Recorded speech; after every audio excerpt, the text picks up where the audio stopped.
Ladies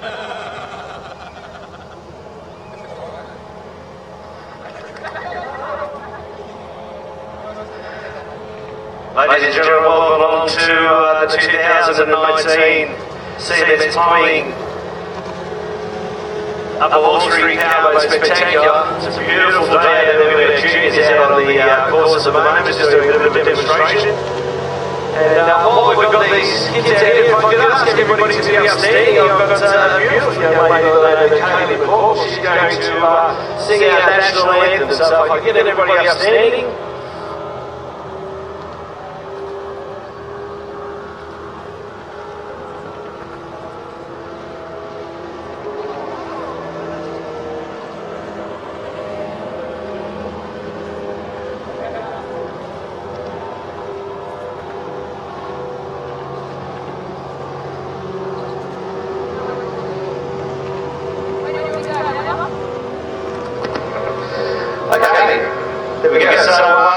This is young Kaylee. We're going to thank RTM for giving the morning off. She's actually going to leave and go to work, would you believe? So while we're all out here enjoying the day, so Kaylee, over to do the national anthem. Thanks so much. Australians, all let us rejoice, for we are young and free, with golden sword, our home is good by sea, our land abounding nature's gifts of beauty rich and rare. In history's page, let every stage advance Australia fair. In joyful strains and let us sing. Advance Australia fair. A round of applause. That's a great version. Thank you so much for doing that, sweetheart. You're an absolute superstar, and I'll probably see you on the voice one day. I'll turn my chair around. So we've got our juniors out on the water at the moment.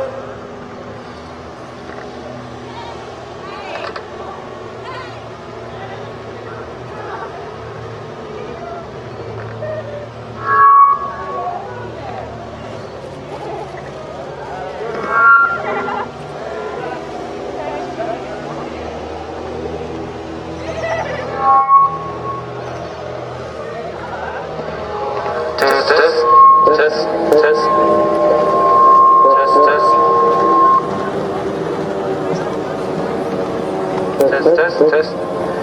There we go, we're back. A very good morning, ladies and gentlemen. We just have a few of the juniors on. We have a whitewash. It's all about Max. TBR, BZ Racing. TNT. She's Addicted, Little Chev, Hazard Racing. Also, a name pretty big in powerboat racing, Settle Down, Carlin Bailey. Good to see Carlin is racing finally. I don't think Craig was allowed to race this weekend, so he's sent a boy. Send a man to do a boy's job, a boy to do a man's job. Certainly what happens, isn't it? But it's an absolute cracker of a day out here today. There's Ricky Bobby just down there. I was wondering where he is. He's talking, that's unusual. Yeah, we've got a new member to the commentary team this week. That is, well, not a new member, but we've got our eye in the sky, so to stay down in the pits. Roving Mike, the road, Ricky's going to get all the interviews and all the goss, because generally what happens, we run around trying to get all the information, but we've got our man down there at the moment. So more juniors out of South Creek, flying. These things look, these look like little J3s to me. So J3s are a 15 horsepower configuration. And you've got to be 12 years old to race these. Race these from 12 to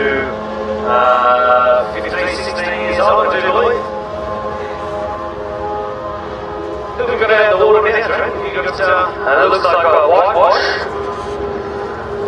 We've also got, sorry, not whitewash, sorry, it's all about Max. Then we've got TBR, Blake Fowler.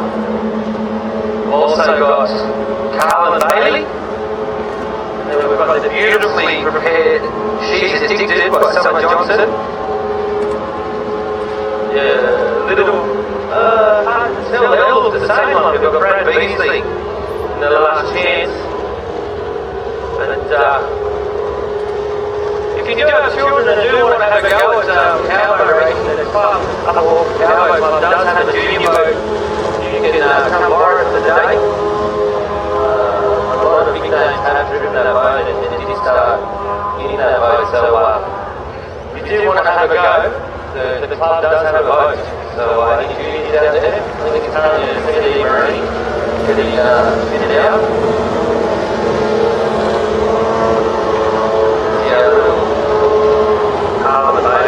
Coming down to take the one of it was very, very exciting. Did you get a present, Bob? I've got presents for everyone. Not everyone. Everyone. We've got from Rotec Marine, just like that. Get your hands off it. No, oh my God. Nothing for you. We've got playing cards. Everything, buddy. Anything and everything. Got a level, tape measure. We're going to have some fun with these, I can tell you. We're going to get some kids up dancing, get some parents up dancing, just to win a Rotec Marine pack.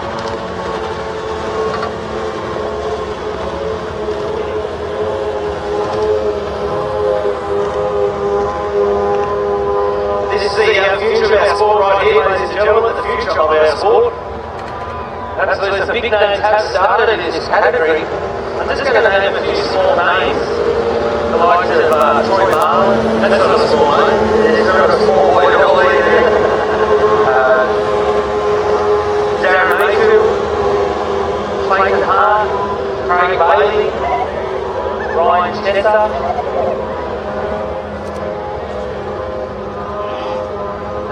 Small names just to throw around. I didn't see Ryan Chester. He's getting old. Did you see him this morning? I didn't. No, I didn't actually. We're all aging, Jamie. We're all aging. That looks like a little addicted machine out there at the back. It's Mikey's sister, actually, Summer. Summer's doing a stellar job out the back there. She's a little bit rocking and rolling. This little one coming out the front now, there's a whole heap of air under that. I'd be checking the temperature of that engine when we get back. I don't think you see much water.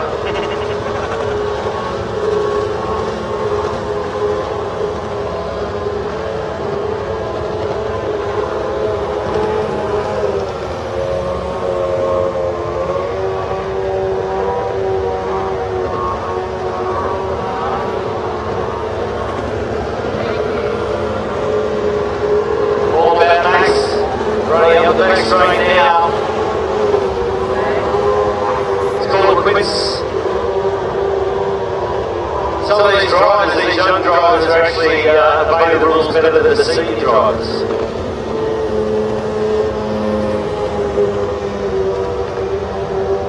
So it is a strictly exhibition this weekend for these young kids. Maxie Cook just heading back to the pits now.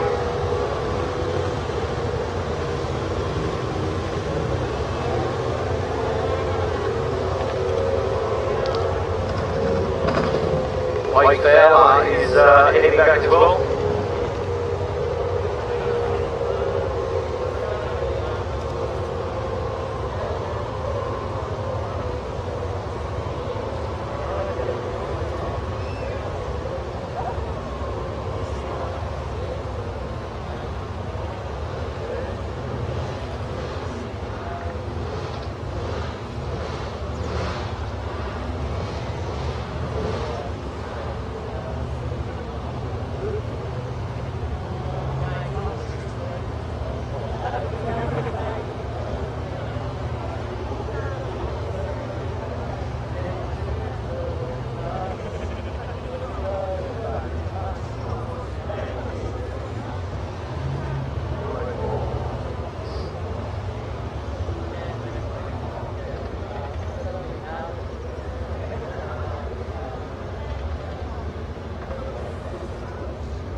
a bit of a break in the program. If you are looking for a new vehicle, head over to see Dave Carroll. Dave's at the LDV stand, and they run out of Parramatta.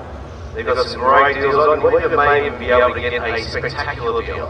Spectacular deal. Head over to see Dave, very lovely bloke. And if you want to find out more, like I said, either head over or you've got a pen at hand. You should actually have a pen at the ready this weekend, because there's a great deal of sponsors that put this show together, and without them we cannot do it. And we've got to support their sponsors that support us.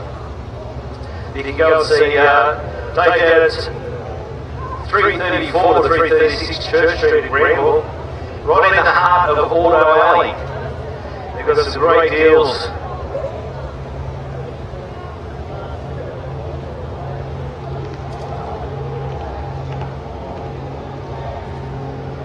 And of course, Dave, the LDV machines, I think he's got about 3 or 4 down, 3 or 4 brand new ones. I might even go and take one for a spin myself. They've got vans use, everything, ladies use. And I tell you what, tell him Jan and Lumpy sent you Australian tank of fuel. He will.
Out on the water now, looks like we've got a give a dead mouse in here there, Joe.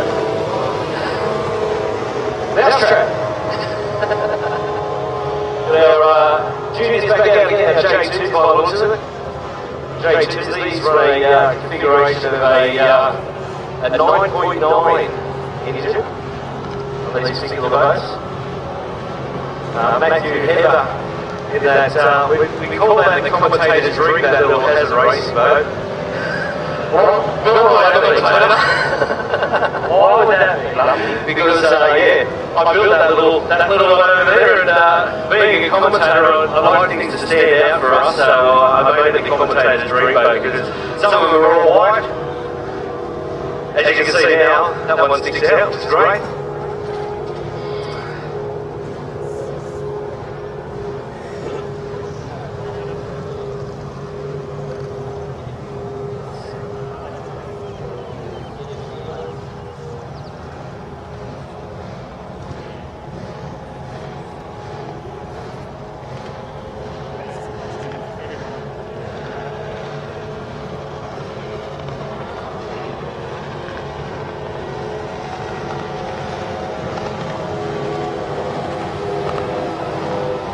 Looks like the TNT boat in front of Cooper Smith on the high hazard.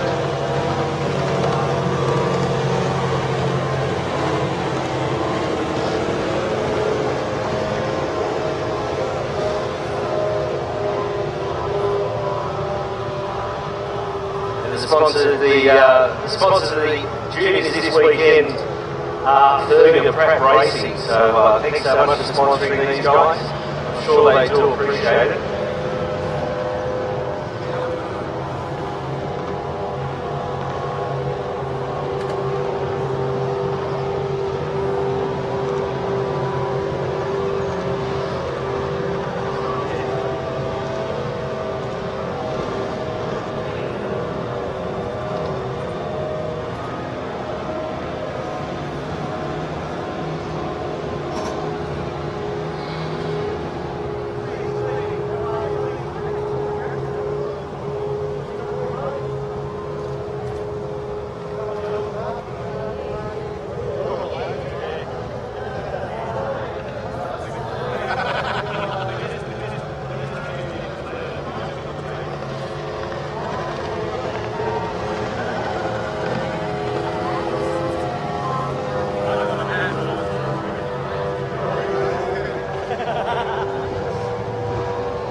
just asked for some sun cream and they've got to get the 44-gallon drum. Sombrero, there we go. Sponsored by Bunnies. You're a good man. How good is that? We've got, like I did say, we've got Ricky Howard in the pits with us. Ricky Howard is joining us in commentary this weekend. He's going to bring us all the latest from the pits. And welcome aboard, Ricky. No, I think I'll set it off first to set me up. What a glorious morning. It's just a Tuesday out, a bit of walk through the pits. Good crowd early on. Mick for a Saturday Windsor, already starting to set up with the shade tents down the front here, a couple of front rows. Yes. It's a beautiful day for it. A couple of early punters in get some great advantage points, so it'll be a great day of racing as well. And I think the weather gods have gone on us this week. I'm not saying anything too early, but I think they are. Just touch wood. So hopefully this weekend it's just the weather will stay like this will be fantastic. Yeah, it won't be long, we'll be underway. Everybody's warming up in the pits down there, and the imports, the senior boats, the juniors just finishing up by the looks of it. Everything's sort of in place. Good roll of vintage boats up there. We'll get everyone coming down to have a wander through, and also through the pits to talk to the drivers. And Windsor's pretty good like that as open pit, so you go through, talk to the drivers, look at the boats, and have a look around. What is your pick for the weekend, Mick? This is my pick for the weekend. Change his pick out of imports. Well, I don't know. You know, I have been watching some of these guys. I'll tell you who has put some great effort in is CBS Plumbing Navigo. So Craig, so he's been on it. He's been testing all week and really doing his homework. The 6-litre class will be interesting this weekend. We're down a couple of the key boats. There's no shenanigans this weekend. Yep. No turning up. By looking at how Scotty has made it. And a couple of the others that the tough enough boat hasn't got here, and True Blue's not here. It's so it'll be interesting to see how it all falls down. Like obviously Lindsay Johnson's Mikey's here with the addicted boat, and they say they got their not the good engine in, but realistically, their bad engine would be as good as your overall Drew had. There's probably 20 horsepower in it. Unfortunately, we saw James pull out from with the tough enough through from Adelaide. He's apparently going training for football, and we're going to tell him, look, I'll be politically correct with this, that it's for the male joke, because boat racing requires 2 balls. James, stick to football then, mate. But James had a poor weekend last time here, and was looking forward to seeing him run with a tough enough boat. Yeah. But explicit, Lockload, Craig in Abigail, and then you got Reuters and those guys, and also Steve Lawson from Adelaide. It was here 2 years ago. It was his first run on the boat, and it was really impressive. So it'll be interesting. He's got a new engine, fresh engine package in that. It'll be interesting to see who ends up at the pointy end, but Lockload would have to be right up there with it. It's probably the fastest 6-litre in a straight line at the moment, and likes to had a few troubles coming out of corners and getting some bad poles, but it's probably the quickest of them. Ryan, he drives really hard. Yeah, it's going to be an interesting package. Like you said, we are a few down, but it's still a quality field. It's here in Windsor. Indeed, and we're into the bottom guys. We've got a mixed bag of that as well. Yeah.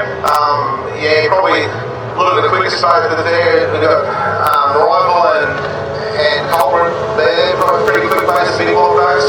Then we come out with the little boats the other days to the fly, and the fly is really quick, but it's had a bit of trouble with reliability, and Dean's mad as me to actually have my driver. And so it'll be a gunshot now the first stroke of the big boats, and the little boats should come on board. I don't think you make it up here, I don't think, and I don't think I'll leash made it. But Rival went really good in the Worlds here, but struggled at Dartmoor a couple months ago, so it'll be interesting to see if you've got a handle on that, and where the cars will fall out of that group. You reckon this track here suits a bigger boat or a smaller boat?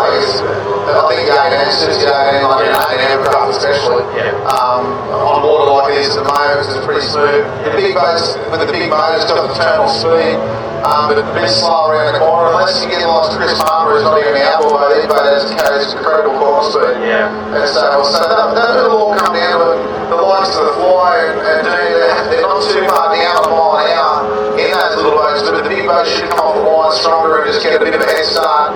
But they need to get a few boat lengths on by the first corner to take advantage of it. Yeah, that's right. And they're all running for the Fury trophy this weekend, so that's a new trophy on board, and it's just going to be really tight bit racing. I just hope that the boat sort of survives as well. You know, I just would hate for somebody to drop out and things, and they just all sort of start falling apart. But yeah, that's what happens at times we've had races like that.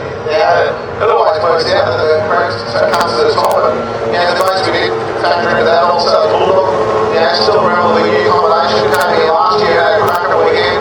Didn't have as good a weekend as he could hope, but Darwin, new long wrench stuff going on. They'll be back here, and Chris Edwards is toxic. That little green boat has showed some really great smooth towards the end of the weekend at Dargle, and I think it's going to be a masterpiece if they can see it's very reliable.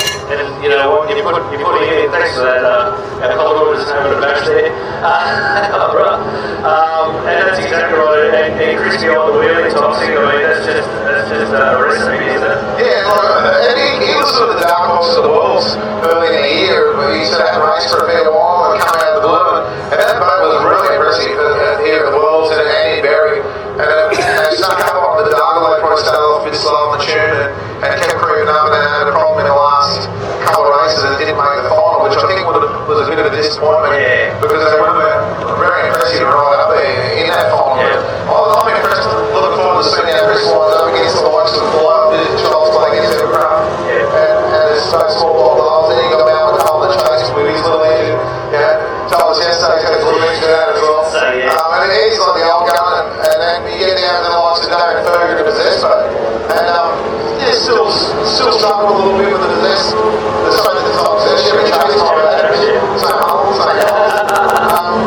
But if it runs up a little bit, and he's got some potential to cause some upsets as well, Damon, but he's struggling still to get a settle on the boat and run. They're not really a smooth water boat in the current climate of boat racing, but he's out there and the boat looks beautiful. Yeah, he's doing really, really well, and of course the Thurgood Apprentice sponsored this junior class, so fantastic effort. Yeah, put a lot of work into the boat race, the Thurgood family. They're always doing something. They live and breathe it, so to speak, so which is great. And then we go down to the support class, the outboards. So this is when your lunch breaks on and you're going to drink put the Reese Coles out there. But now look, that ones we'll put on. You'll go there to the pits today. Shoulder slide off and start sliding like that. It wouldn't be right if we didn't give him a hard time. It's the Hawkesbury leading the inboard. Leading the inboard for Hawkesbury. That's hilarious. And that proves to be a good race as well. The F1s here this weekend, I think there's 10 of them. I think they had heard and a good steward, obviously, Reese and Craig. At the pointy end, that we expect we saw some great racing between Reese, Craig and Todd at Dargle, and good speed in the new boat, like Christian Essoff, new boat that Craig's running. It's super fast, and so is Reese. And we've got Bree in the cracker racing as well. And Bree just swimming Dargle, and he's come back from that, and he's going F1. I saw some footage of him running last weekend, and it looked pretty strong. Yep. So he's sort of newly ranked to the F1 division. It'll be interesting to see how it steps up and runs. And where he ends up with as our talent boat extraordinaire shows up now. I'll get one in a minute, Jamie. Yeah, you look after yourself. He's not used to the third wheel here. Yeah, that's the trouble, you know. Like we did everything by threes, now we're going to do it by fours, but it's well worth it, I tell you now, Ricky.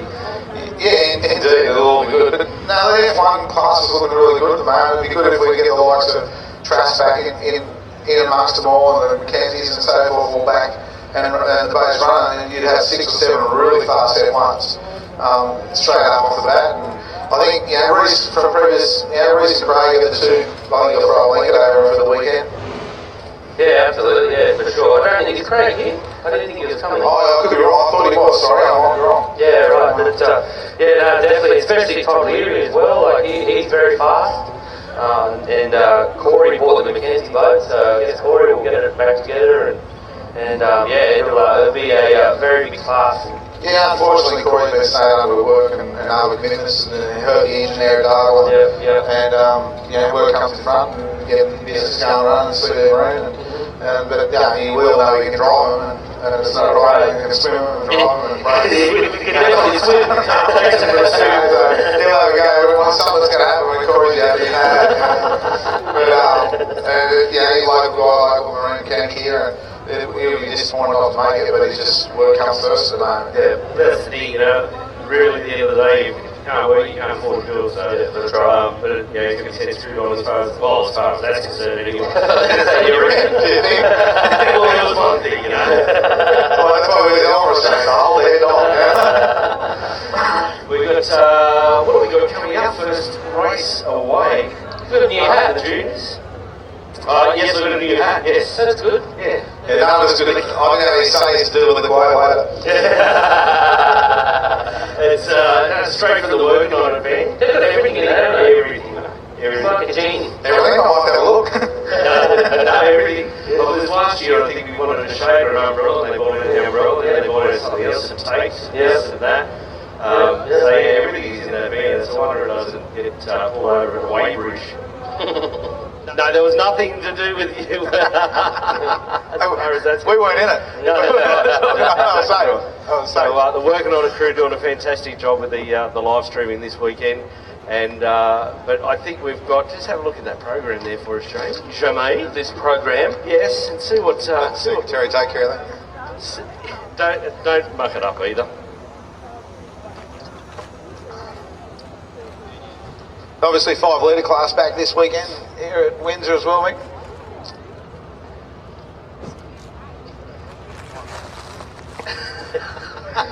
So, and they're $5 by the way, Ricky. Just put that on my tab. that you I'll look after won't that be paying. Alrighty, so we've got Yamato's, we've got the Jeff Bollins Yamato Challenge coming up. We've got the Formula 4 Lindsay Johnson Series, and then we've got the Bad Boats. Cool. We've got the heats of the Les Spear and the Barry Tresser Trophy Qualifier coming up. So I just want to say, how come we get Bunnings hats and Shane gets a BCF one? Oh, Which head? do you know what BCF stands for? Boats come first. That's a shock. Boats come first. As they should. As they should. An ex-wife would argue that, but anyway. So anyway, let's get on with the show. yeah, well, sorry, I've lost my place. Then we've got 105, the Lewis Bahaja Trophy Series. Then into the 6 litre displacement, followed by the West Cranes Pro Stock. And then it continues again back into the Jeff Bollins Challenge and the Lindsay Johnson Series. So plenty of racing action coming up. 38 races today, so that's pretty action-packed, I would say. Yes. Yeah, good day for it as well. But the Perfect Yamato day. Challenge, we've got Peter Cochran driving Christie's Yamato because Christie's flat out working in the tower, and that, but there should be a good race in the little Yamato class. I'm in there glad that the wind died down. Yeah, I think we should send them out. We should wait till the wind picks up and send them out. Make sure Put a big fan at the Are end you of the quiet at the moment, are you? People more entertainment for the spectators. Go put a fan at the end of the track. Mate's commentary is so much better. So much more exciting. It's yeah, well, like I said, and we did because we had all those wins a couple of weeks back, and you can just imagine if it was, and they probably wouldn't have even run at all. So I think we've been kissed by the weather gods. Kissed or blessed? Blessed? Blessed, I would say, is better. Blessed. Blessed. We'll work with that. We'll work with that. So the 5 litre class back on at Windsor hasn't been run for a couple of years, I don't think, the 5 litre that's displacement true. class Yep. at Windsor. So them guys are making a bit of a comeback. I think they've got 6 entries, I got told, I think, for the 5 litre class. Beautiful. And we've got our favourite Ronda Watovich and the Hot Lemon back on Yeah, I saw board. that down there. Making a comeback, a Johnny Yeah. Farnham comeback. And tour with the Hot Lemon boat. And you've got to give it to Mick. He backs up all the time and presents that boat and works on the boat for her and to go and drive and has done for as long as I can remember. Yeah. And it's good to see him back, and she's just here to have fun and just enjoy the people she enjoys and loves, and you know, no one's more passionate than Rhonda. Yeah, I was just going to So say, passionate. she is very passionate about the sport, which is great. We might even go and have a chat to her a little bit. Well, that'll be your job. We'll go for a wander. We should probably go for a walk, wander shortly, Mick, before it all kicks underway. Yeah, we should do. On the road, Absolutely. roving Yeah, line. we'll Yeah. go for that. We'll keep Jamie here. We'll go for a wander, I reckon. Yeah. You stay here and edit. He looks tired already, don't he? Yeah, I'm ready for a sleep. What time did you get up this morning? Mate, I had a phone call at the crack of 5. Probably earlier than he gets up for work. No. Oh, yeah. Some days. At the moment, it's not very busy. So. I know a guy that waits out the front for him to get up. You'd think you'd go and get me a coffee, wouldn't you? It's hard to train young blokes these days, I tell you. You might go leave him a tip to go and do it first. Yeah, I'd have to pay, that's for sure. That's for sure. He wouldn't be missing that. He definitely doesn't miss a coin, let me tell you. He has to get that from his mother. That's right, I heard something about it. He had to bill out for 20-minute wait for you the other day. I heard Jamie. Yeah, that'd be right. That'd be right. I'm on the...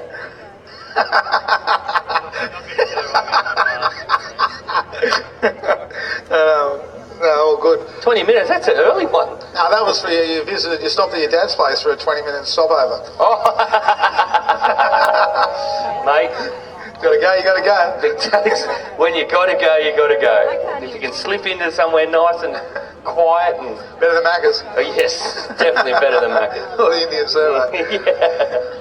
Oh, it's nothing worse when you've got to squat above the sink. Yeah, no, it's never good. It's never good. You get dirty socks. Yeah, how's that weather, eh? Conversation. Leave you two alone on the mics for literally 2 seconds while I go and do some radio stuff, and that's what the level of the conversation goes to. That's okay. Just entertainment. Any entertainment's good entertainment mix. Straight in the toilet. Those of you unaccustomed to life in the gutter, you better strap on a snorkel because we're going down. Funny, as the crowd's starting to build up here, should all be quiet. There's probably driver's briefings going on say, Mick. Yeah, they were out the back there earlier on today, but like you said, the crowd is starting to build on now, so make sure you go over and get your hot dogs and your bacon and egg rolls and your coffees and all that sort of stuff. I don't know what time the bar is open for all those people who've got issues. I think we should move our setup point, don't you? Have we got a direct line? We should do, shouldn't we? We've got the bat phone over here. You see the bat phone? I did see the bat phone. I don't know what the story is with that. How good was that anthem? The Australian anthem? She sung beautiful. Brilliantly.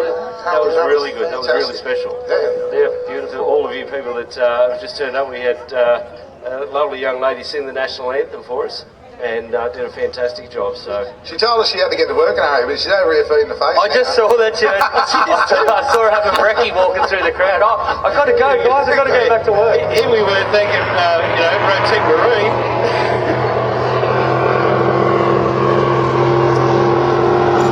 So we've got Abigail out on the water at the moment. We do have plenty of merchandise for this, guys, too, ladies and gentlemen. We've got shirts, hoodies.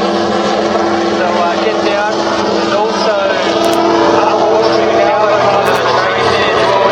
T-shirt, holders on here, design. So Abigail out on the water at the moment. This is Greg Solomon. He is our major sponsor this weekend, Senior Scotland. Relatively new to the sport of power racing and a big picture of his team. Let's jump in and have a go.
Yeah, that's what I'm saying, but can you put the name on the inside of the boat and nobody can see it? You heard of that? I must have dreamt it. No, but yeah, that's it. Like I said, it's supposed to be bad luck for you. You're all women, isn't it? Like I said, Ricky, just leave it there. No, you never see him that lap on the first lap to his last driving in the front straight as opposed to the glass water the first time. I had a little way across it, but that's how it just shows you how much difference that little bit can make to loosen the bait up. And as it chops up again, the driver who can deal with that and take advantage of that chop and get the bait loose quicker will come out front. It makes mine out. And you see the guys that are really good at it, like Chris Bugsling Shenanigans is exceptionally at it. Just gets the bait sat up and rides the bait really high. Brian Lock and Load, really good at it. Mikey is driving really well, and the child's play really sits up nice on his own areas as well. So it's, the guys that can handle that water condition change and make the most of it always end up at the point there. So they're, so he's just looking at that a bit of a shakedown now. I might just go back to do some adjustments. They were having something with oil issues with it yesterday. I wasn't quite sure what it was. It was something to do with a filter they didn't know which end to put the filter or something along those lines. I was down there. I'll find out later for you. I was going to say, if you could get hold of that, I think that's probably what they'll do, is just have these to make sure everything's okay. So, other than that, after we went for a walk around the pits and we went over to Bruder's, and he was saying how good he was going, like everything's perfect. But then I went over there, thinking, if you put the water on his fuel tank at least. The fuel tank out last night. Got Ryan Hall loaded up for him.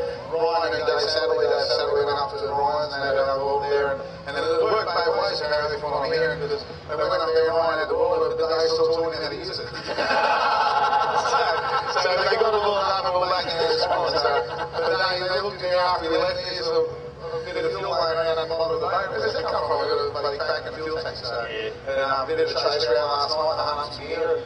There's a big family of babies here that was always going to be fixed. It was just a matter of which person's going to get one. Yeah, that's the best thing about it. If they're, when they're from interstate, and it's the same, as we go anywhere, and they're always willing to help us out as well. So that's the good thing about it. But almost so we did put the bottle on it, unfortunately. We did that a lot. Dean Barry's culprit. We went over there. He's an athlete. He does have athlete quality. He is just all hope. He leaves us with hope. I was having a look, he's got no shirt on. I thought he was smoking a golf ball with his belly button. I had a bloke talk to me one day about just that kind of thing, riding motorbikes, a young fella, and they were up at Zigzags or somewhere up there at the motocross track, and there's a young John Cross there riding a motorbike. And he goes out this motorbike and races around and launches over a tabletop, triples and clears him, and just does everything. Comes back in, has a pint of Coke. I don't have to eat healthy. I can just all good to go. And Johnny Cross was one of those people that was exceptional in anything he rode or drove.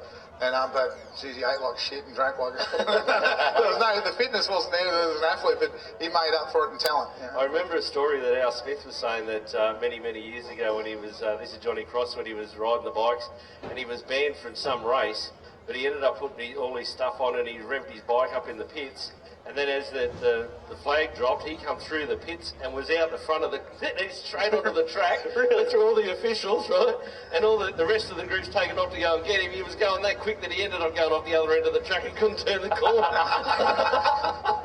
That would not surprise me. No. That would not surprise me. It was the funniest story. I laughed so hard. And when Al Smith tells the story, he's just so laid back when he's telling it, There's a few people that tell a story really well, and Al's one of them. Certainly one of them. Yeah, most certainly. But talking of she's the culprit, we were down there yesterday, and Dean was saying he was running a bit fat. And how about the boat? They pun intended there. And I did take a blower belt out yesterday afternoon. Blower motors, if they're a bit off and they start punching each other, the belt's the first thing to go like that. And you heard it when it ran, it sounded a bit fluffy on the front straight, but you heard it go off in the second lap a little bit, and he kept pushing and got back on the front and drove, and belt went go in front of us here. Yeah. And but they just detonate themselves if they're just off a little bit, and I've recently learnt this lesson. If they're just off a little bit, they tear themselves apart pretty horribly.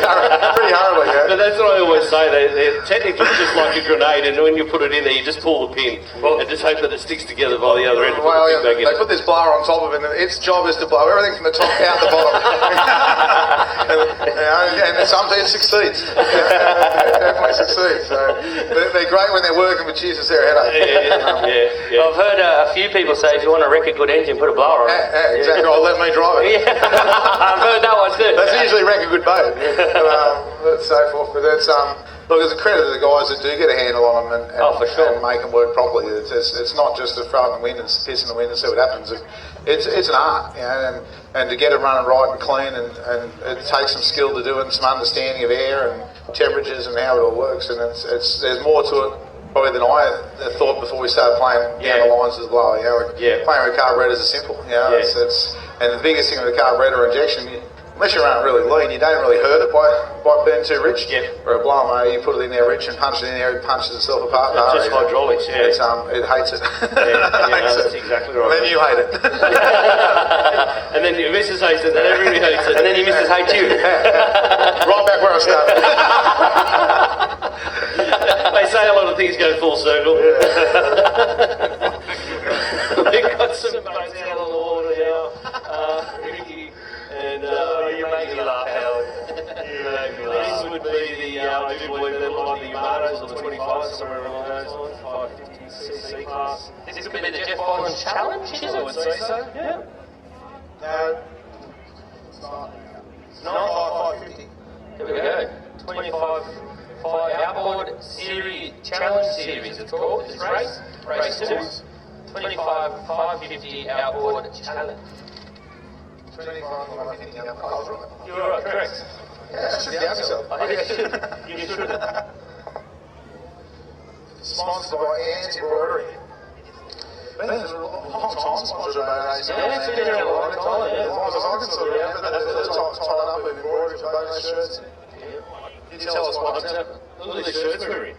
They're glorious. How good are they? I'm happy with mine. They're slimming.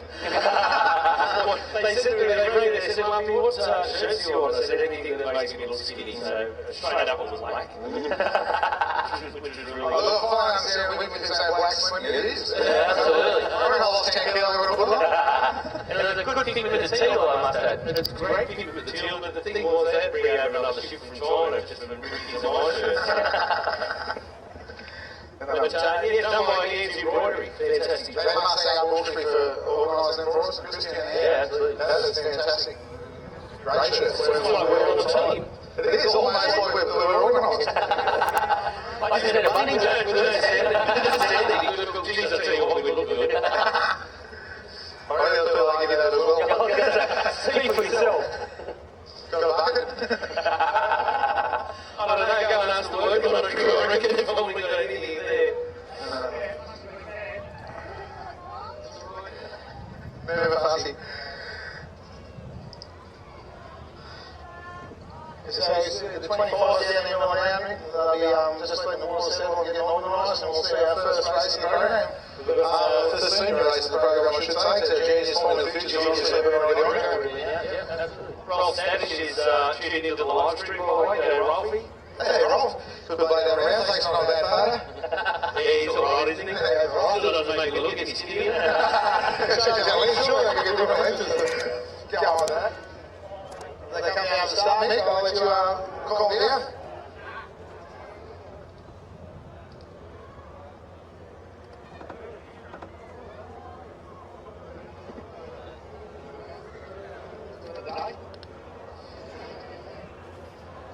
So here we go, ladies and gentlemen, with the 550s up.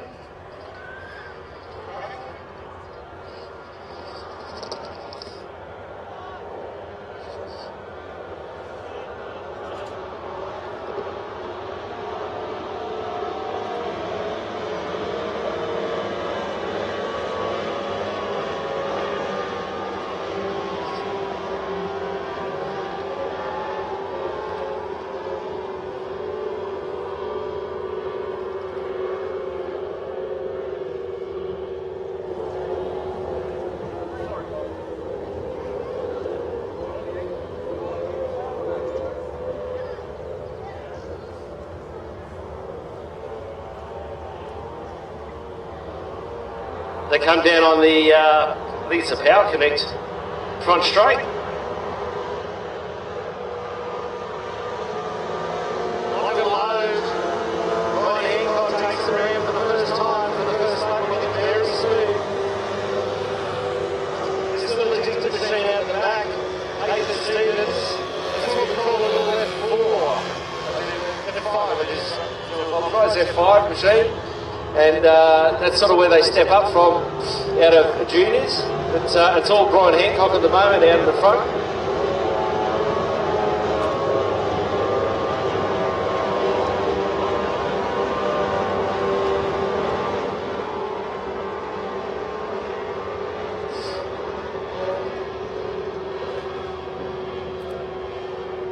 Coming into the top turn, boy. Looks like Kyle Hancock and Zach Slattery are punching it out for minor positions there. First for second and third position. Moving back down onto the Power Connect front straight. It's going to be a very interesting battle here, Jamie, for second and third.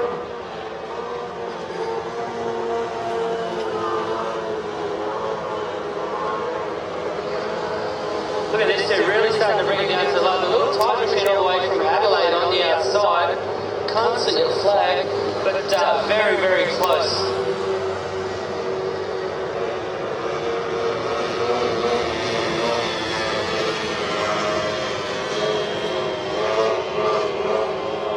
You can see second and third. A little tight machine now, taking advantage over Kyle Hancock going up the back straight, although he's not getting it up too easy. He might have sneaked just up on the inside of him here.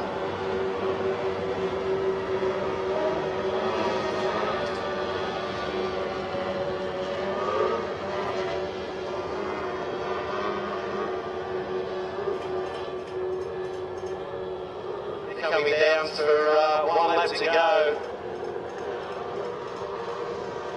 And it is all Brian Hancock in the lock and load machine. Whoa! Tight there, getting a little bit loose coming down the front straight. I think Kyle's got we've got a ding-dong battle going on for the fourth and fifth by the looks of it here. It's Caliber. They're running very, very close to one another. Once he's got on turn by second, he's going to sneak up on the inside, gives a little bit of room.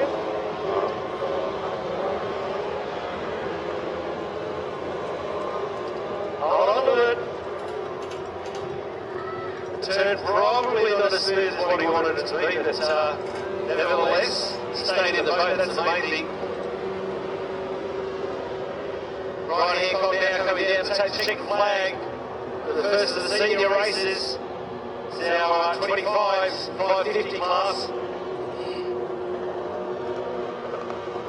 Well, Brian is certainly out in front of these guys, coming in second place.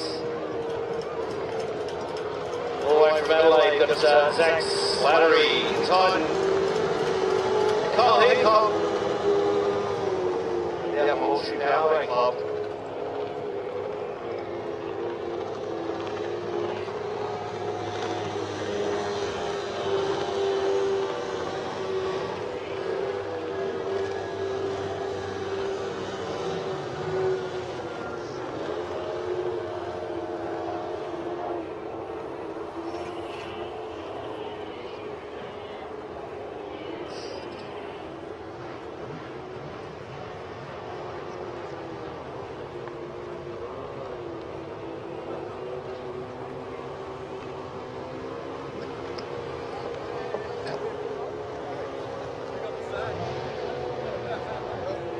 Check 1 2 1 2 1 2 1 2 1 2 1 2.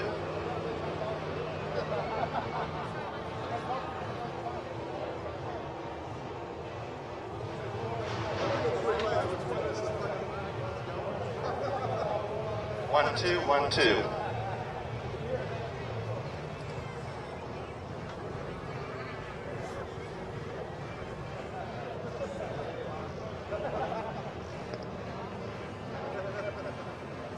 The next challenge up we've got is the Yamato, it's the Jeff Boland's Yamato Challenge, sponsored by Christie's Cutting Edge. Talking of the man himself, Jeff Boland's is behind the CCP as we speak. Joined us in commentary today. It was his birthday yesterday, 63 years of age, is Craig Lynn. Yeah, very good morning to you, Mick. Very good morning to you, Jamie and Ricky Howard. It was actually 57 yesterday. So thank you very much for all the good wishes this morning. Great weekend coming up, Mick. Had a bit of a peruse a little bit earlier. Some boats travelled far and wide for this weekend. Great work also done by the Upper Hawkesbury Powerboat Club Committee once again. A lot of work. A lot of our people at home, courtesy of working on it, they're going to see some great coverage over the 2 days.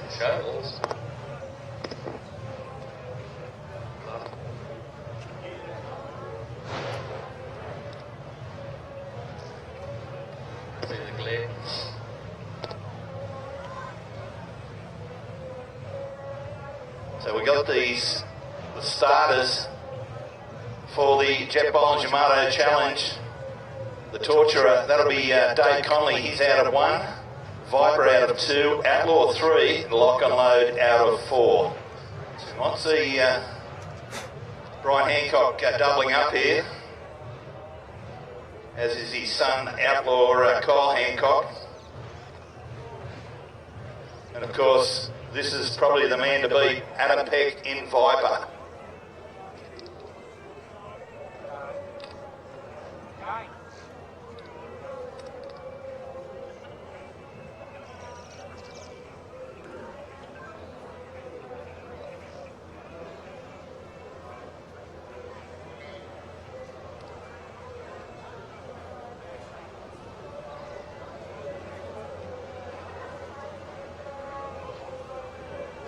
I don't have any.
Great seeing a big crowd rolling in.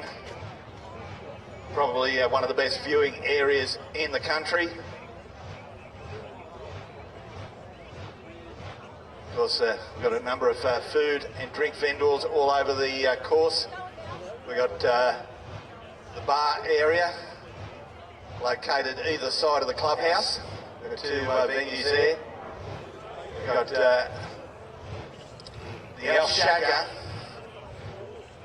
Supercharged Outlaw, and the North Sanyo and Alf Shacker Jr. driven top alcohol funny car. They're both on display. We're going to fire them up over the next couple of days. Got a number of we've got jumping castles, we've got everything here for the kids. We've got a number of vintage boats on display.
So coming out for the start, ladies and gentlemen, race 3 today. The Jack Boland's Yamato Challenge flag is down. Flag is up. It is now has been dropped. We've got Dave Connolly on the inside in the Chrissy Boland owned the Torturer. There's Adam Peck in the fight that's taken the early lead. Back in third, Brian Hancock. Now Laurie Suncott in fourth place. But look at this great chance down the back straight. You can see Connolly, he's going to stick his nose right up and along the inside. Glass-like conditions on the beautiful Horsebury River.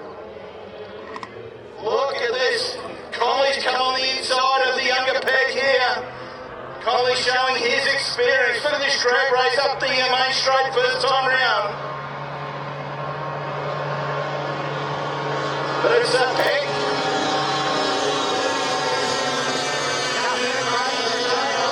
Connolly's got that good roller start on the inside. We've got the Hancocks, the father and son in third and fourth. And look at this battle at the lead. We've got Connolly on the inside. Peck on the outside, a tally ho between them. Coming out of bowls into this race, Craig. Well, look at it. The Peter on the inside of the tunnel with a short line. Short distance turn a little bit better than the hydroplane on the pins. But the hydro a little bit of top end just for a quarter right in the front straight. He gets a little bit of legs and gains on him. You see the corner advantage there of the tail back to the inside pole, but pushing wide, trying to test the course limits there and the official limits, I'd say. You're racing yourself, and Dave Connolly showed all his experience there, Ricky. But Hine sitting there, little Hydro's got the nose up, trying to make the most of it. What a great race for these two.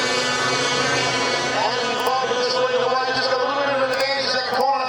Really sitting the boat up high as he comes down. Tail Peter's got to pull the boat around a bit tighter and get it going in a straight line. A bit earlier, not just so wide. By the look of things, it's just still hanging on there. But what a great race for this Challenge Cup.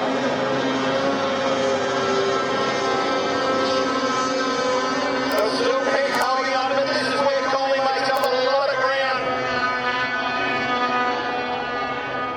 The veteran racer, Dave Connolly, he'll be feeling it tomorrow, Ricky Howard. And he only drove the boat for the first time around Terrace a couple of weeks ago, so not a veteran to the Yamato job, but he needs to pull around just a little bit more there and get the boat going in a straight line. And we'll find he'll make a little bit of ground. Just drifting the boat probably a bit too much, but what a great race. I think we come for a check now. Yeah, flag one to go. Now it should be as they come down again, out of the little block, they did a great job out front.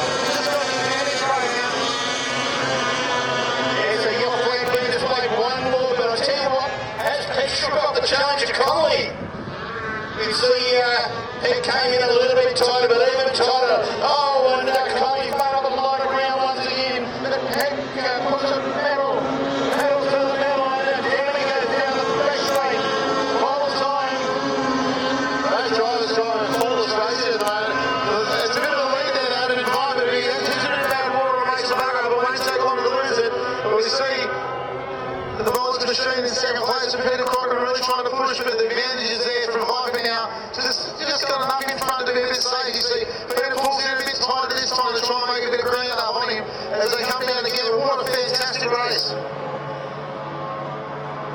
So I think they're calling the wrong driver there, Ricky Howard, as Adam Peck taking the win. Over Peter Crocker in second place. Great race there for the Yamato Challenge. Christy Walker up on the back here, she's in second place, and she was willing to have a back to get in front. But what a fantastic job from Peter there. That was a fantastic flawless race. As we have third, fourth come across the line now, Craig. Yeah, that's Brian Hancock coming home in third. From the previous race, so he's doubled up, and his son Cole coming home in fourth place. I actually thought it was actually Dave Connolly listed to drive that lead boat, the second boat. My apologies. Adam Peck was driving the Viper, and Dave was driving the Christy Walker machine or Torturer. And we were beautifully presented those two, that Torturer, beautiful paint job. And I think the bodywork was done an essential job on the timber work on too, Sean, if I remember correctly, and the glass work. It was a good look. It was a great race for you. Race had really nothing in it between those two days. No. So Peter had a wonderful F3 series in his train for the Grand Prix round this year. So next up on the program is the Formula 4 Lindsay Johnson series, sponsored by FlexiStrut. Craig, is their 4 class it's sort of dropped off a little bit, but coming soon. It might be coming back on target with a few new drivers taking over the reins. yeah, well, we've got young Paige Caneen, the 15-year-old. She's going really well. Jakey Bowen, I think Jakey's about 16. Shelby Sonta, maybe 17. So we've got some youngsters in. And I think Stephen Lewis is the veteran at 25. Yeah, and Michaela Cook has taken out. I don't know if she's racing here this weekend, but Michaela Cook is running as well. But I don't know if she's got a full licence to run here this weekend, Craig.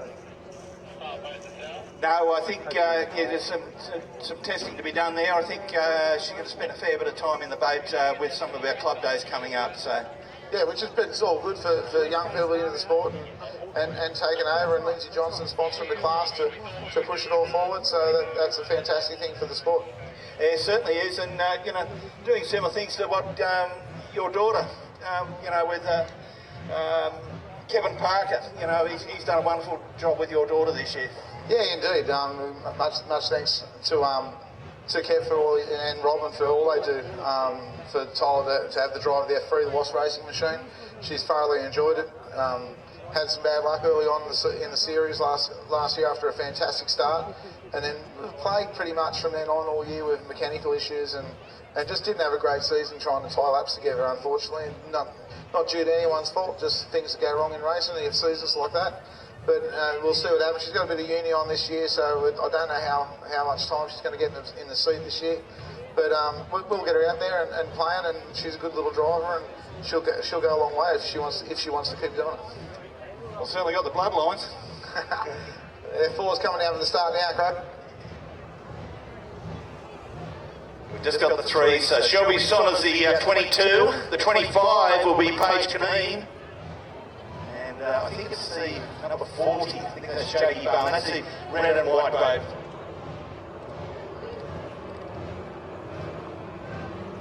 So we have a flag now, ladies and gentlemen.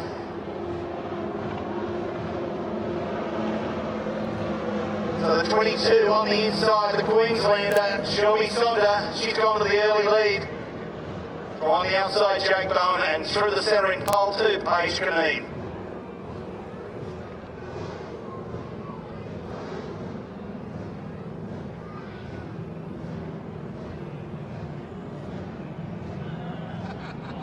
On the front straight, first time round. Lady racer Shelby Sonta in the 22. She leads out from Stephen Lewis in the Bannister Marine. It wasn't Jake Bowen. Stephen Lewis driving the Bannister Marine. And Paige Caneen back in 3rd place.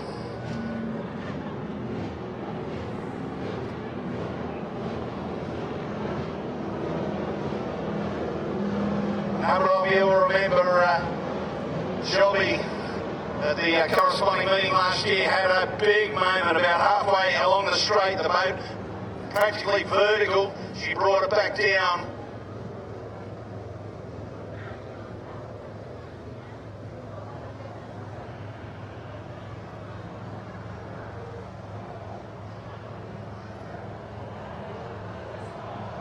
You see, ladies and gentlemen, boys and girls, that once you get these boats settled, they sit beautifully on the water. We know Corey DeVal into a communication with Shelby.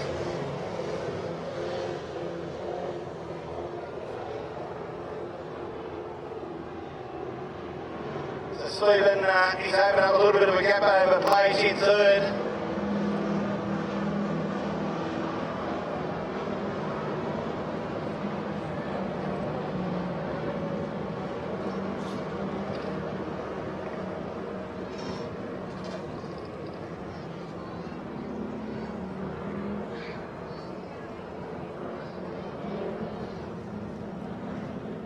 So Steve Lewis in second place, the Bannister Marine number 11. Just can't get close enough here at the moment to mount a challenge on Shelby Sonta.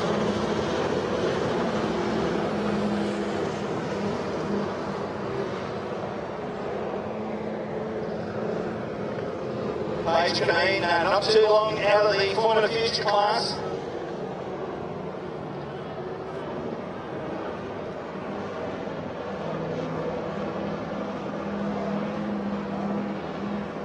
Of course, Paige and a number of other Formula 4 drivers have received a lot of really good training from Tracy Parksley. Tracy annually holds a day there at Darwell for a full training day for all our youngsters. Of course, Tracy, a former champion in this class, so taking the checkered flag will be Shelby Sonta over Steve Lewis. So that'll be Paige Caneen.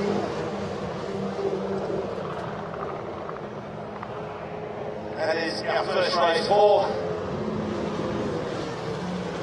Formula 4.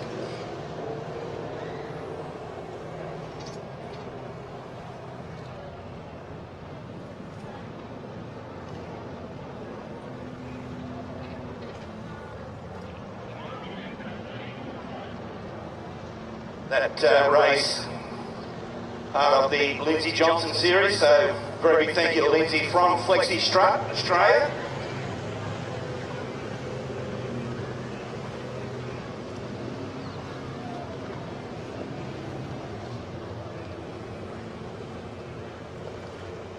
Let's not forget, ladies and gentlemen, our good friends from Blown Away Models here this weekend once again, directly underneath the club.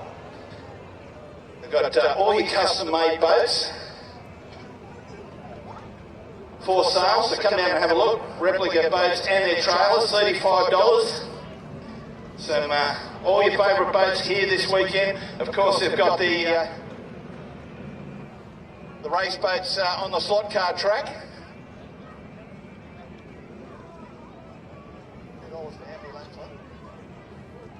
So $2 for 10 laps. The slot boat racing, not slot car, but slot boat racing, $2 for 10 laps. And of course, they've got all their wonderful custom-made boats here for sale, and the trailers. We can see we've got Toxic, we've got Fury, we've got them, absolutely everything.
Coming up next, Craig, we've got the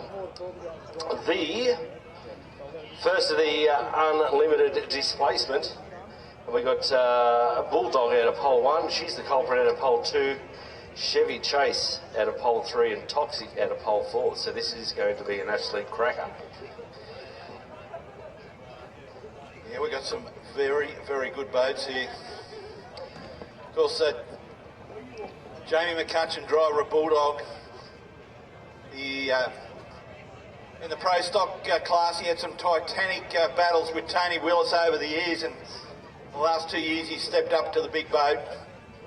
He had Of course, he won the Cross Invitational last year, Mick, and did a really good job. And he had a really good berry round of the Australia-America Blown Boat Series. Yeah, fantastic job. And I was just down the pits. I just went for a wander, and they actually fired up the Chevy Chase, the Damon Thurger's Chevy Chase, and it was sounding tough. It was sounding very, very strong. She's the culprit. I said yesterday. I think my voice is starting to go off already. Yesterday, I was down the pits, went for a walk through, was talking to Dean Barry, and she's the culprit. They were saying that it was just pumping a little bit too much fuel into that engine, hence it broke the blower belt. Jamie, the head mechanic on that from Jenkins Performance, he was all over it. So hopefully it'll be a great.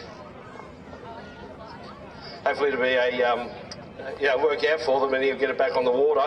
I didn't see him go out this morning though. I don't think he went for a run this morning, so they might just give it a bit of a test run. I'm not too sure.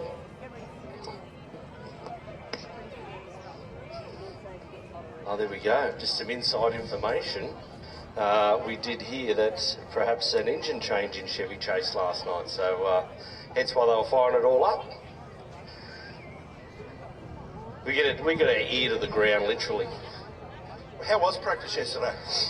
Practice was really, really good. There was some tough competitors out there. They were just virtually doing shakedowns. I saw Rooters had a go. They were running well.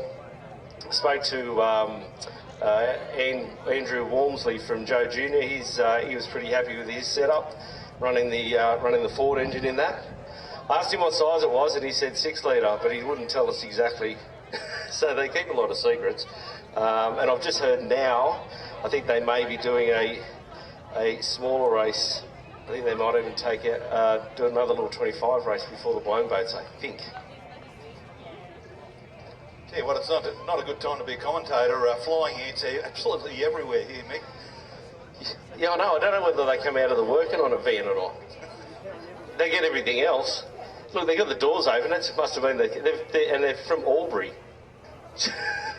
They're not just normal flying. Yeah, there we go. She's got the fly net. They're just not normal flying ants. They're Albrarians. Do we call them Albrarians down there? Albrarian flying ants. Oh, Jamie's off. Jamie's been on Google all morning. No. Been sharing the show. Sharing the show. Tell us about the show. The Turn Boys. Sorry, my throat's a bit wacky as well. So it's a little show that Lumpy and I have been putting together, as well as with Hayden Chesser and Mick Geddes from Chris Mix. So it's everything to do with powerboat racing, ski racing, jet sprints. Going to do a little bit of drag racing too later in the year offshore. So get to the Turn Boys Facebook page and take a look. And like it, yeah, and we have a lot of enjoyment doing it. Subscribe, yeah, hit that subscribe button on the YouTube channel. Is the Turn Boys. So we've got Lock and Load. I heard a few rumours about this boat. Tell me. Apart that he makes a mean result. I've heard he makes a mean result. So apparently this boat, from Wednesday to now, it's had injection carburetor. Oh, really? Supercharged and up. Turbos. So they've been working pretty hard on this. So be a good one to watch over the weekend as it develops. So the young flying result of Ryan McIntosh. Yeah, Ryan was just up here a little bit earlier.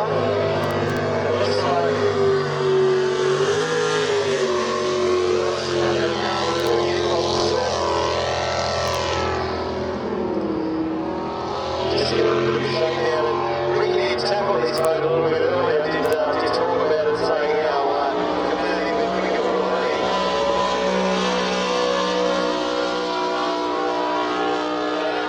The commentators couldn't say either, because that's generally what happens. As soon as you say a boat's tough, it's going well, it's doing this, it's doing everything, it turns to mud. Put the mocker on him. Yeah, it turns to mud. Looking great on the water.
naming rights sponsors for the weekend.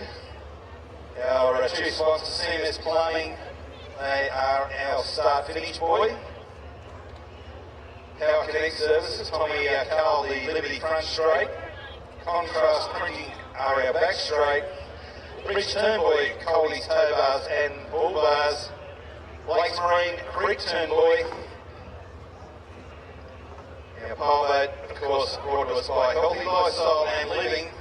That's from the wife of Craig Storner, CMS Plumbing, and a real Storner. So thank you very much to all those people and their companies. Of course, the King of the River, the last race on the program tomorrow, brought to us by CMS Plumbing. The Dargle Cup, brought to us by Dargle Water Ski Park and Dargle Turf and Soils. Primary Plumbing Supplies, Braden and Jordan Hall bring us the Menace Cup. The Miscreant Cup, that's early tomorrow. Lindsay Johnson from Flexi Strut. The Cross Invitational, that's probably the fifth last race today, brought to us by Crown Plaza, Hawkesbury Valley. We've got a number of sponsors here for the Barry Chesser. $6,000 prize money this race, brought to us by Suburban Towing, A1 Lift Truck Services, Brett Shepherd, Marlin Mushrooms, Calcorp, Phoenix Trucking, John Backer, Mansfield Plumbing, Lights Out Contracting. So they're our primary sponsors this weekend. So if you hear yourself or Jamie or Mick talk about contrast printing, we know we're talking about the back straight. So we always say, support those people that support our great sport.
Of course, we're well and truly into Super September. First semi-final, quarter-final last night. The Roosters won convincingly over the Rabbits. And south of the border, Coldie's Tow Bars and Bull Geelong Bars had have a been big win installing over vehicle West accessories Coast. and servicing Sydney for over 25 years. Their professional team of installers have a wealth of experience and guarantees the job will be done right the first time. Coldie's also offer a full mobile installation service for your home or office. Using premium suppliers, Coldie's has a wide range of quality products available to help you get the most out of your vehicle for work, leisure or play. The huge showroom displays a wide range of products, giving you the opportunity to make an informed decision on your purchase. Do yourself a favour, check out the showroom and speak to one of the professional experienced staff at Coldie's today. Phone 4577 2022 or jump on the website coldies.com.au.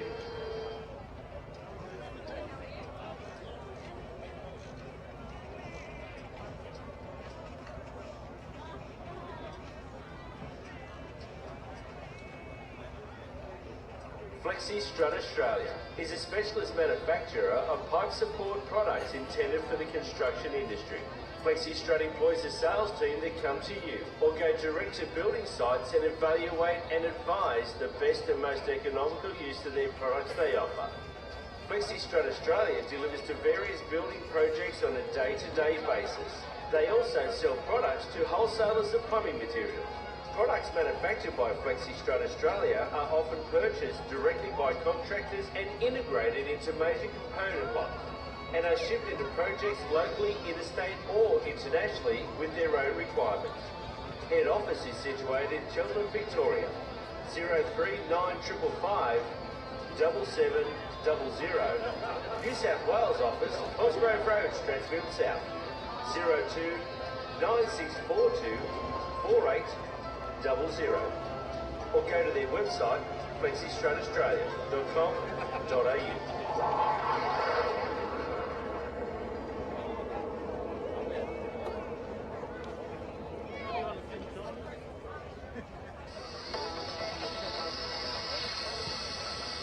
Sandbell Concrete Solutions are dedicated to completing your project on time with quality results. No matter how large or how small the job, Mitch and the team will always work within your budget. What more could you ask for? Sandbell Concrete Solutions have a dedicated team of qualified concreters that are very knowledgeable and professional individuals who will offer relevant and timely advice and always take enormous pride in their workmanship. With extremely competitive pricing, they provide an expert and friendly service that won't disappoint. With a 100% personal guarantee that the customers are totally satisfied with the job before they leave. No wonder Sandbell Concrete Solutions are number one. Contact Mitch 0401 727 305.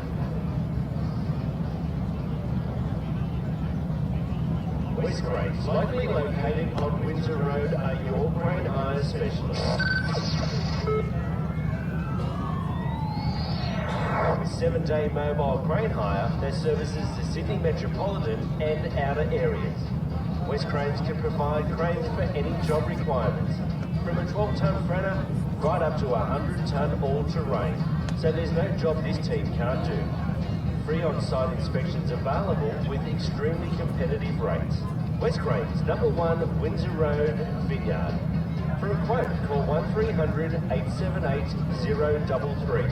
Further information, jump on the website, westcranes.com.au. Just remember, you want to move it with a West Cranes crane. Whether it's 500 shirts, 1,000 hats, a towel, or even your grandmother's hanky, if you need something to be embroidered, Anne's Embroidery is the place to go. Since 1991, Anne's been embroidering all sorts of garments, both here and overseas. With all the latest digital equipment, Anne can turn something plain into something everyone will love. So if you, your company or club want to stand out amongst the crowd, head to Anne's Embroidery, Garfield Road, Riverstone, or simply jump online, annesembroidery.com.au. Trust me, she won't stitch you up. Just to let everybody now know that the bars 1 and 2 are open. The bars, the official Upper Hall Street Powerboat bars are open. We've got one on the boat side of the clubhouse. Of course, the bigger one in the tent. On the northern side and the southern side of the bridge side, we've got the small one next to Red's Diner. And we've got accessories. Over our 25 years of operation, we've become one of Australia's most reputable marine dealerships. We're a family-owned and operated business that services the Greater Sydney and New South Wales boating community. So give our team a call on 1300 413 173 or jump on our website blakesmarine.com.au, and don't forget to like our Facebook page. It's going to be a very hot summer, so if you don't want your house or workplace to be, and you want it to be, cold as ice! Call Butler Air Conditioning Services for all of your installation, servicing and maintenance needs. Jamie knows all aspects of air conditioning, domestic, commercial, ducted or split systems. Servicing the Hawkesbury and surrounding areas, Butler Air Conditioning Services will keep you cool in summer and warm in winter. But I seriously don't know how Jamie got into air conditioning, because there is absolutely nothing cool about the guy. But he does know his air conditioning. Call Jamie on 0424 607 539. So while Jamie's keeping you cool, you can actually give him some tips on how to be cool. Tell him Lumpy sent you. Calcorp specialises in the construction of industrial concrete tilt panel buildings. Calcorp also offers short and long-term garage-sized storage units conveniently located at 74 Milam Street in South Windsor. Units are ideal for trades equipment, house moving, special vehicle storage and general household overflow. Their number to call 4577 2665 or search calcorp.com.au. Pleasure or performance, they're the two main things you have to consider when it comes to boating. But you shouldn't have to change mechanics. CD Marine offer full servicing of your everyday social boat or full race fit-outs and rebuilds for your performance race boat. With many years of experience that's proven on the water, Corey DeVal is the go-to man when it comes to extensive knowledge in the marine industry. CD Marine sinks and drives for excellence, so you can have peace of mind when you're out on the water. So if your pride and joy is lacking some attention, send it to Corey at CD Marine. He'll give it some love. Call Corey on 0412 614 377.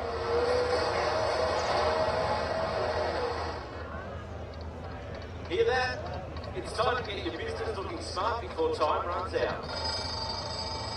Contrast Printing are just the people you need. They make anything look smart. T-shirts, hats, uniforms, business cards, brochures, invoice books, right up to shop front signage and complete vehicle wraps. Family owned and operated with over 20 years of experience, why would you go anywhere else? If you need it branded, call Contrast Printing 0408 640 331 or jump online contrastprinting.com.au.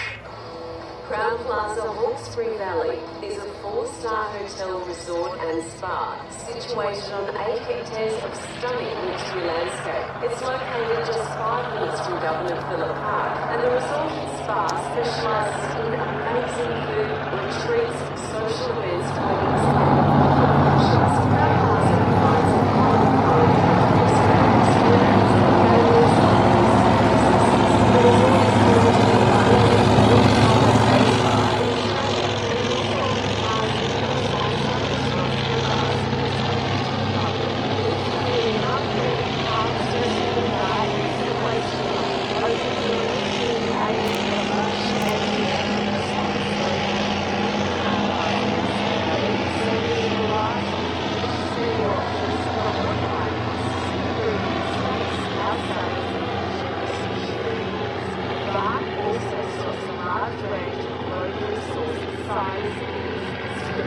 located just 5 minutes down the road inside the hotel at Crown Plaza Hawkesbury Valley. You've got the boat, you've bought the skis, but where are you going to go? Well, I'll let you in on a little secret. Located at 312 River Road, Lower Portland, Dargle Water Ski Park has everything you need. You can hire your own little piece of paradise, including a personal beach area. Dargle Water Ski Park makes it easy and affordable for you. Daily weekend hire of $50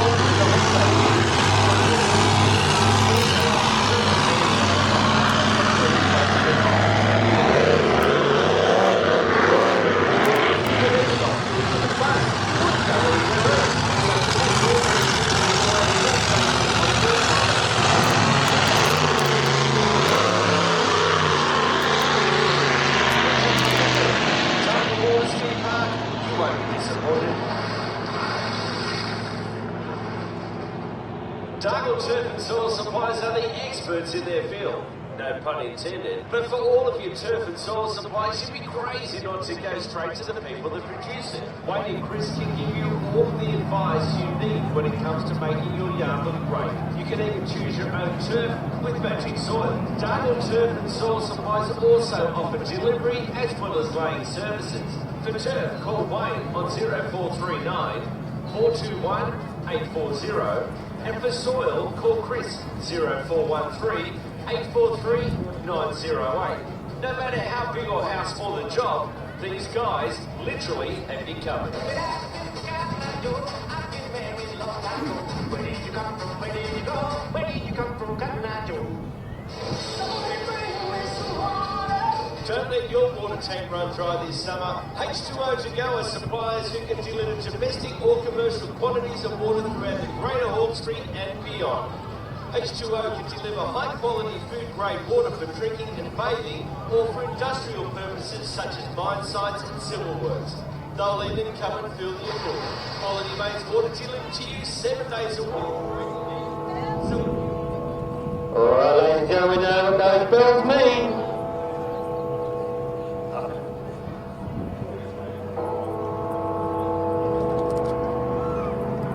We've got the blown boat racing coming up very, very shortly. Get your backside, trackside, we have Hell's Bells.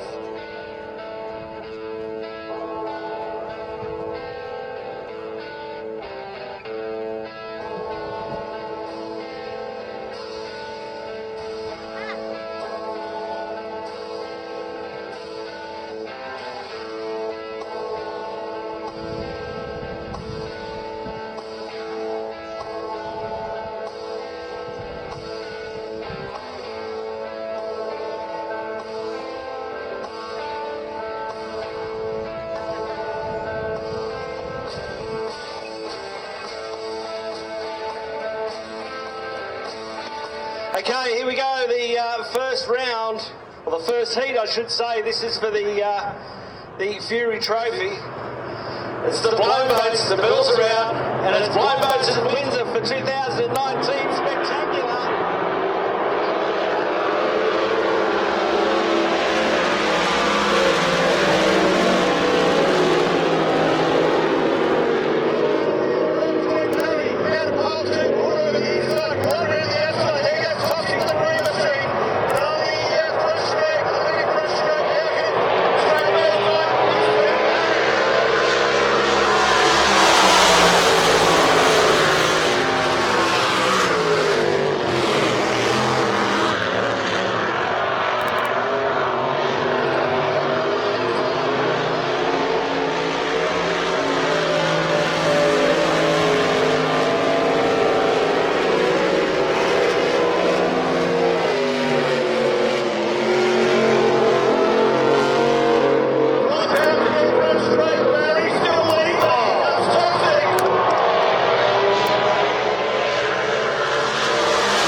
I just can't believe he just didn't give up. There's two of the loosest blokes down at the front when it comes to one boat racing, and really served it up to one another. But see, that's what happened. Obviously, Chris coming down the outside, and Dean just went in way too hard into that. Look, everyone knows that Dean's got a bit of trouble with that balloon on him when he's coming out to push really hard.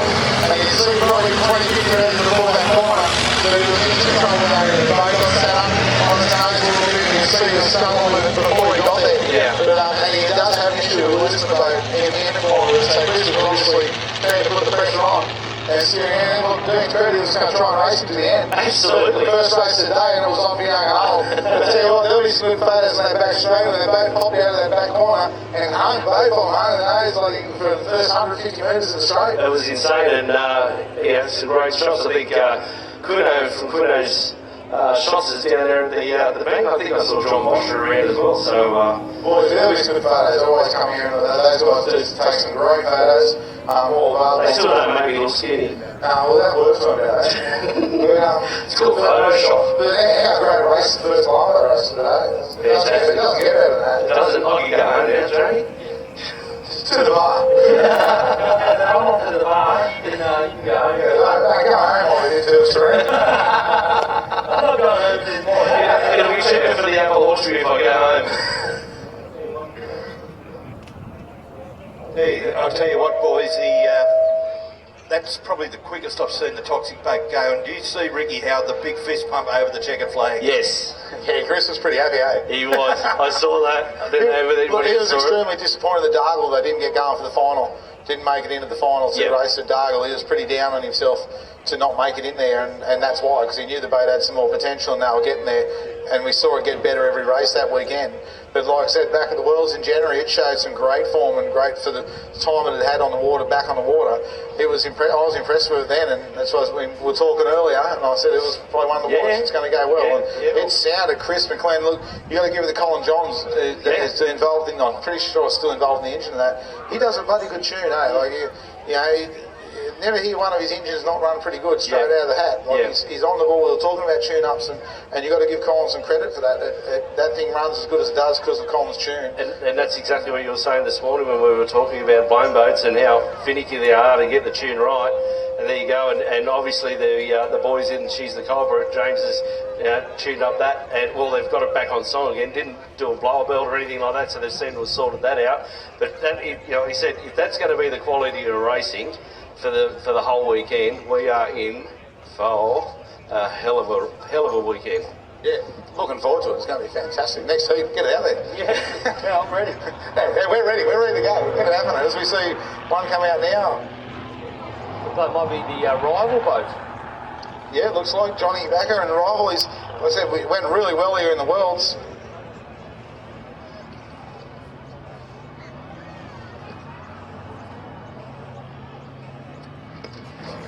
Oh, he painted it. Yeah, look, It's like what was it when we were? I think we were in Adelaide, and David Clark was down there. And they beautifully turned out, tough enough. Looks pretty. And he was doing a blower change, and I remember saying, "Oh, he's taking the not shiny one off and putting the shiny one on," or something along those lines, or taking the shiny one off and putting the shinier one on. Yeah, that'd be right with Dave. Like everything in Dave's is immaculate, except for his son's football. But You can't say that. Oh, he can. He's not here. He's not here. He didn't come because of football. He's gone. He's gone. Yeah. And but no. Jamie and technology. Don't let him touch it. So I've heard at work he gets the boys to do everything. Yeah. Well, Ricky, you don't have a dog and bark, do you? Definitely not, mate. Definitely not.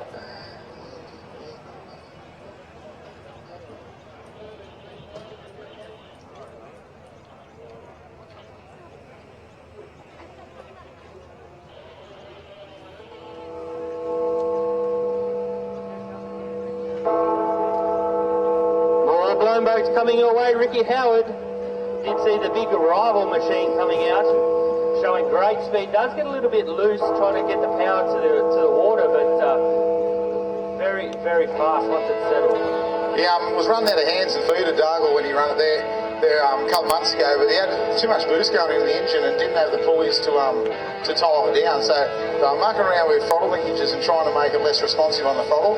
But turned out, by the time they did that, at full throttle, it was only getting half throttle. So it had no top end speed when it went out in the race, but he could start to drive it a bit better. But every time he breathed on the throttle, the thing was going into the air and jumping all over the place. And it was a handful, and it's seldom admitting it was a handful. Like he came here in Berry, it went pretty well. Like it was pretty impressive. Relatively new deal of the boat combination as well. But yeah, they made some changes and it struggled. It was a handful. I heard one of the greats, Brian McCloskey, said he try and drive one of these things. It's trying to get let elastic band go slowly. He said trying to get one off the line. Very, very good. So we've got the fly out of pole 1 and Johnny Backer in the rival machine out of pole 2 and Mal McCall out of in the chase out of pole 3. Now I did see a photo of Johnny Backer's boat, the rival boat with the blower hanging off it. It jumped off. Yeah. It was hanging off. That was insane, very good. It was an insane photo, wasn't it? It did it twice over the weekend. They lifted it aside. They come down, Mick. They line up. We'll see if Mal, this little small block, can go against the two other younger fellas. Okay, who's the first to the top turn, boy? Who's it going to be? Rival.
But just struggled to get on there a couple of times to get the boat settled where Mal, and his words, his little engine and more drivable, he can jump on the mash, the boat doesn't get out of control. So he can control that acceleration better and keep the boat settled. Hard charge from the outside for Mal. Round of applause, ladies and gentlemen, between Gleeson and the fly.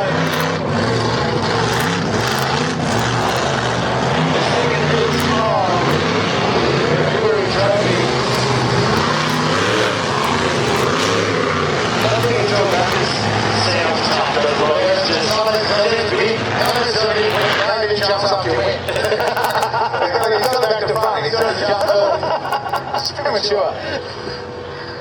But yeah, this is a usable horsepower and drivable horsepower, and that's where like Mal kept his touch. We saw Dean off the line, just shot off the line like a bullet, and plenty of torque and down low in good water. When the water roughed up a bit, just a bit more trouble getting on the power.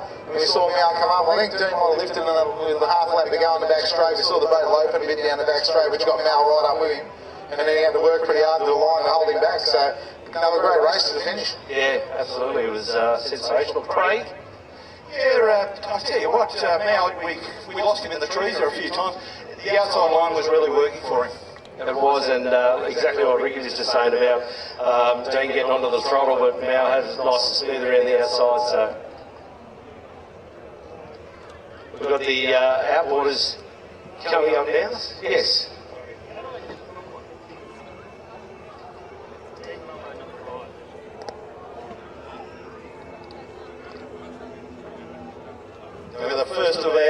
limited outboard on the course, ladies and gentlemen. We're moving from inboard to outboard.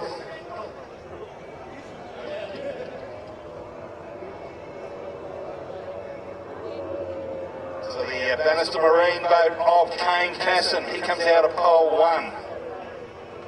Kai Cornell from Taree in 117 Motorsports, he's out of 2. Reece Coles, Butler Vehicles, out of 3. Speed and Leisure, Dave Minton, out of 4. Adam Breen, Cracker Racing, out of 5. Triple Eight Racing, Simon Troy, out of 6. Quality field here, Ricky Howard. I tell you what, my mate from Queensland, Craig Trussell, was really looking forward to being here as well, but his paths are somewhere lost in transit. Yes. No, anyway, look, if Craig's watching, we should yell out hello to Craig, who's a great supporter of boat racing and up and down the East Coast, and F1s is a fantastic. Definitely disappointing not to see him here with the mighty Evernood fish boat. And yeah, we see him out there running around. But the other guys just showed some good form lately. Simon Troy as well. Always been a good driver, but really mixing up. I don't think he's got the engine package that the top guys have got, but really doing a great job. We're out there and having some fantastic racing and putting his name on some trophies. I know the Calm Performance they've got behind Adam Breen, so we're going to see some serious pace here. I know it's probably not going to be a good thing long term either. Speed and Leisure out for the weekend, Craig. Bad luck. Bad luck for us, he'll be at the bar early. Oh, no. David will be on it, no one wants that. But unfortunately for Dave, he works on a lot of these guys' engines and stuff throughout the pits, and he's had his own issues. So when I get for a walk in a little bit, I'll find Dave and see what went wrong. What, his own issues with the boat, or just his own issues? I'll leave that one right there. So I'll take a leaf out of your book and leave that one right there. So it's that one with the barge pole. As we look like we're just going ready for line up these boats, like two totally different aspects of boat racing. We go from a blind boat race to an F1 race, each fantastic in their own right, but it's totally different. I'll let you pull the start now, Craig. Yeah, should get an absolute Reece Coles coming out of pole 3. Probably the favourite for the race, but Kane Casson coming back from that big accident this time last year. So flag is down, Coles comes out in the Butler Vehicles, out of 3, and right down the outside, Simon Troy. Within the lead there, Brexley, but Reece Coles shows his superiority. Back in third, Adam Breen, next time Kai Cornell, and Kane Casson on the inside, Ricky Howard front straight. Yeah, Reece Coles showing away, good clean corner, but Adam Breen taking advantage of the inside pole over Simon, but Simon was right up there in the corner, had to get away. This is triple eight, Reece Coles to Reece Coles to Simon. What a great pass out on the inside, Adam Breen and Cracker Racing. So he set up after Reece Coles. A good battle for second and third. Breen on the inside. Simon Troy on the outside. A fair off gap now back to Casson and Cornell. Next time on the front straight. Still Coles, but here comes Cracker Racing, Adam Breen. Yeah, Reece Coles had a drive in the back space, all around Breen, and Cracker Racing and Simon Troy on the front. Reece Coles will put his hand out on a small sponsorship now, and with another engine bust the dust on it. But it's all Cracker Racing, Adam Breen out in front of the moment. What a comeback from the swim kid there 3 months ago, and they're doing the job now with Simon Troy held on his heels as they come down, Craig.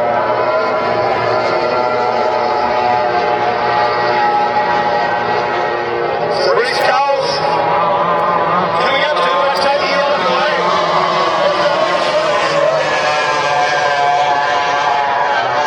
So that's Cracker Racing lead, from Simon Troy.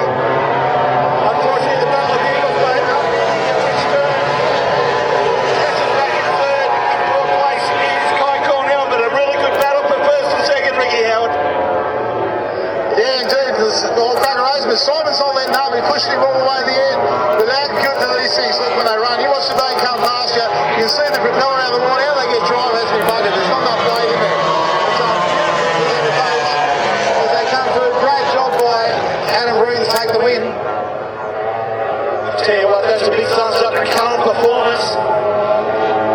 Indeed, but as they came, Casson across the third, and Clark Hill in fourth.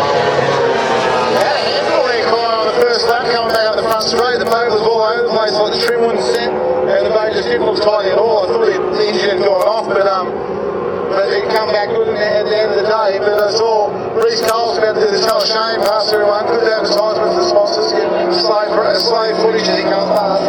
What do you reckon? What do you think of that, Cookie? No, that was fantastic. I think Reece Coles might have to get another sponsor, might have to go to RTM and go and get a fishing rod. So just throw it out the side. I think that's what he's doing down there now, and Rutland Vehicles can pay for that. He just wants to get more money out of it. Round of applause, ladies and gentlemen, for Adam Breen in the Cracker Racing machine. I saw this go the other day. He had it out for a run, and we thought it was quick, and he's just driving the pants off that one. Simon Troy for second, the Triple A machine, but it did look good on the video when we did see it earlier. We did mention about that this morning, so he's just come out and proved to everybody he can step up, and especially after he's taken a drink down there at Dale. Wasn't a lot in that down the first straight either, Mick. If put Reece on the outside and the other guys on the inside, he'll have to work a bit harder for it. But in saying that, no, Reece, it would have been a bit of a soft tune for the first race, so you'll be a bit disappointed if that thing's lifted up something on that tune. So he'll be very upset with himself, but I'm sure he's got a few more bullets in the transporter to come out. But it could look, we're guessing here, it could have run a blade off the umbrella or anything. A number of different things could have went wrong besides the engine, or just the driver lost his balls and pulled it in the heart. Yeah, that's exactly right. And young Kane Casson there in the what sort of boat was that one? That was a ball. That's it. Yeah, tunnel. That was his first major run, because he did have a big tumble here at the Spectacular last year. So 12 months ago. Yeah, Massive crash. That was huge, wasn't it? Did you see that on the turn, boys? Yeah, it was a big crash. I saw that at the time. It happened right at the turn, boys. Just as Reece Coles gets towed now, I'm going to play his favourite song in the background. Well, just at least wait till he gets here, so he can hear it. It goes for a while. Oh, does it? So, yeah, It goes longer than his boat. If I know anything about the towboat driver down there, it'd be Colin Ribbon as well. He's hard on the gear, that towboat driver. Who is it? Cody. Oh, is it? That's your boy. Young bloke doing his bit for the sport. Reckon me, mate. He tells me that he just cruised back the other weekend, but yeah, I was all in the bottom of the boat. Yeah, exactly right. I reckon it's down the river there, right? I was thinking 7 would have. But no, that didn't happen. Didn't go through that. No, but that's what a young lad's going to do. I had to do the same when my dad was a mechanic and trying to tell him that shit was never going to happen. But all right, with my anyway, rescue personnel and divers and course boats on track, nobody's going to have about them. All the volunteers on the bank from Hawkesbury and just general club members that step up and make these days happen that they don't have on their own. No, that's right, and they do clearly have them. They work on it for well over for 12 months. So virtually next week they'll be planning the next one. So that's how much effort goes into getting all the sponsorship together. And again, we thank all our sponsors, which we do have a list of. You know, Reece doesn't get out of the boat when he's being towed. There's any photos of him being towed. Did you know, and what about yesterday? So we did a live hit walk yesterday. We walked up to Reece, and he said he's going to do a backflip out of his boat. He didn't say that. He said it live. He said it live. You probably need to give it I'm doing a backflip. Yeah. Well, let's get him to do one now. He's going to do a better one than going next to him. But we judged. Just let's say that it's a backflip out of the boat into the water, not the whole boat. So. Very disappointed to see no one wants to get towed back. Reece puts a lot of time and effort, along with his crew and sponsors and everything else, to make the polished performance. I just like the fact that they didn't want to tow an airport back. How it should be. So, I'm looking to sponsor Reece Coles, or I'm going to have a bit walk and a little bit, and we'll run around and get some updates for you, and we'll go just a little bit over here. Obviously, we can't even ask you, usually they've got the hash over and we do it. Obviously, he's not even doing anything at the moment. He's hiding. He must be impressed with the song choice. Probably not. I don't think I'm really impressed with the song choice either. Won't be long, we've got the next class up there already. Looks like pro stock, is it, or 5-wheeler? He's not going to hear it. That's not going to happen anytime soon, Graham. But So yeah, very shortly I'll go for one down for the pits and get some that'd be great.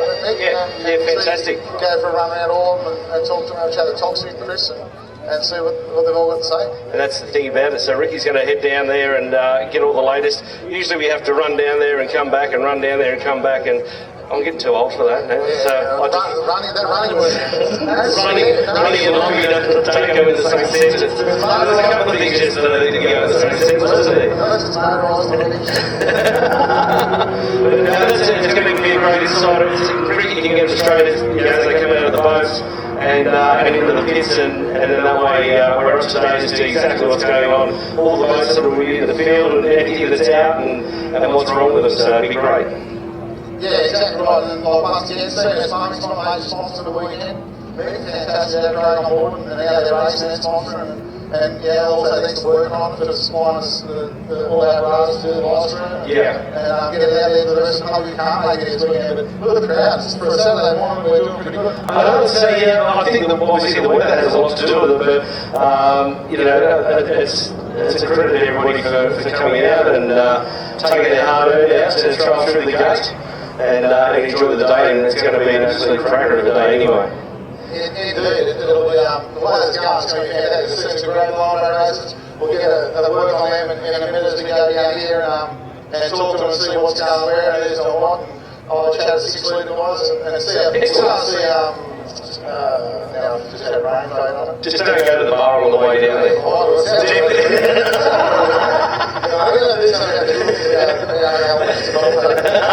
They do that for a reason? We think we'd be really good. We think we'd be really funny, but nobody else would find it funny. We asked Chris Toxie and see how he is about results. Oh, he'd be ecstatic. He'd jump on it. Yeah. Just so don't swear. Yeah, no swearing, so just watch for those bobo drivers. You should have a 7-second deal. Actually, you're probably not too bad yourself. Boat racer, talking to a boat racer. You're in that class with the blokes. I've been known to have fun. You're not the first, and you definitely won't be the last, I can tell you now. Child's play connection, you get up the wall. Should be a stick line. Yeah, that's why I was joking. Instead of opening up the back of the cab, opening up the door of the cabin, I said, you got a room for a kilo of prawns and a carton of beer, and he goes, yeah, just on the back seat. That's why I'm tomorrow.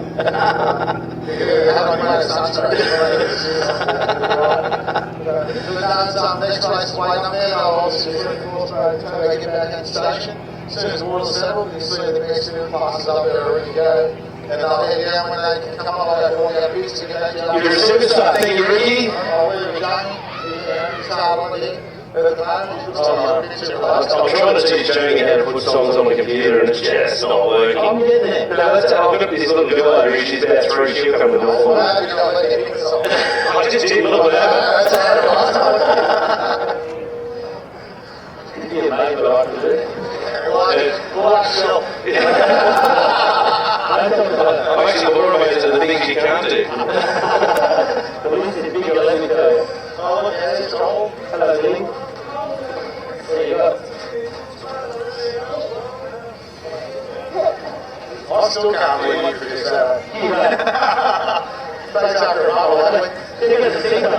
How Ricky you think? What a long lack of things. Did you support South? Did you teach them to go to the sports South, don't you? No? No too far teeth and South supporter. I'll leave it on our rider and I'll talk to you shortly. Thank you, buddy. Thank you, Ricky. There's 1, 2, 1, 2.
back straight, and unfortunately it expired. He's looking in the back there. I don't know whether he's just seeing the cash sink in the middle of the water or what the story is now. It might be something not so sinister. Didn't seem to have any smoke or anything like that come from the boat, so that's always half a good sign, if anything. But you hear that nutcase right on the limiter all the way down, all the way. You being a mechanic, what could be the problem, Mick? No, I think they've just got a rev limiter on it, like as far as control speed, so and that's what they'll be doing, be hitting the rev limiter.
Test 1, 2.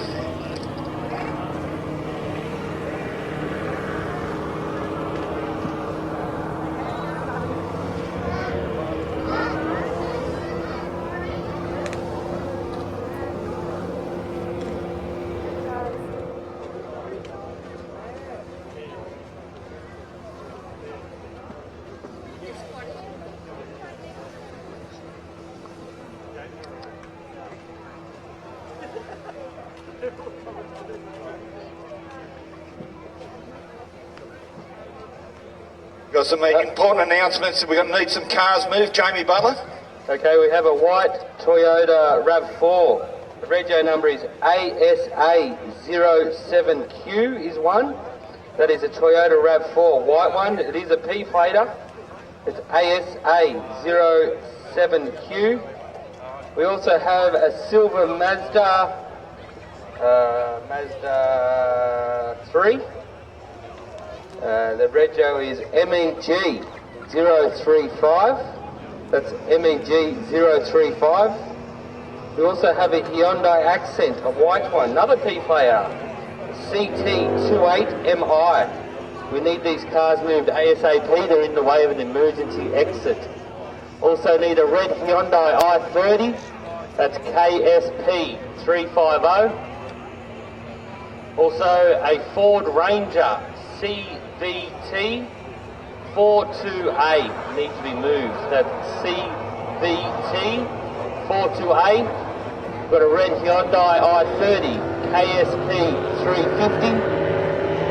A white Hyundai Accent CT28MI. Silver Mazda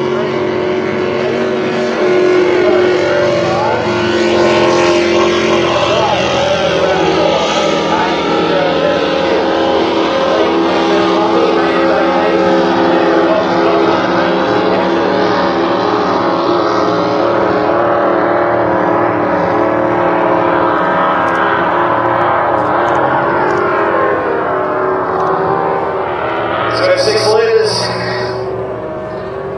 A lot of these guys 6 litre ejected. One of the best boats in the country.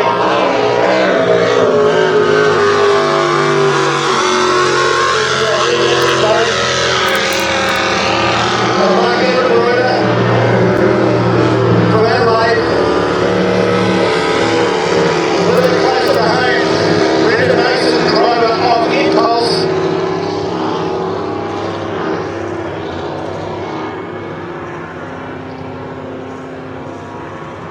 So our field should be lock and load Ryan McIntosh from Wingham on the mid-north coast. He's out of 1. Explicit. Chris Hearn out of 2. Impulse, Brendan Mason out of 3. And Rutaz, all the way from Adelaide, the Adelaide Speedboat Club, Mark Ebenreuter. This is the older boat, formerly driven by Chris Hearn, the original Explicit. So we saw these guys going hammer and tong in Berry in the second round of the Australia v United States Lone Boat Challenge in January. It was very hard to pick them up, both red boats.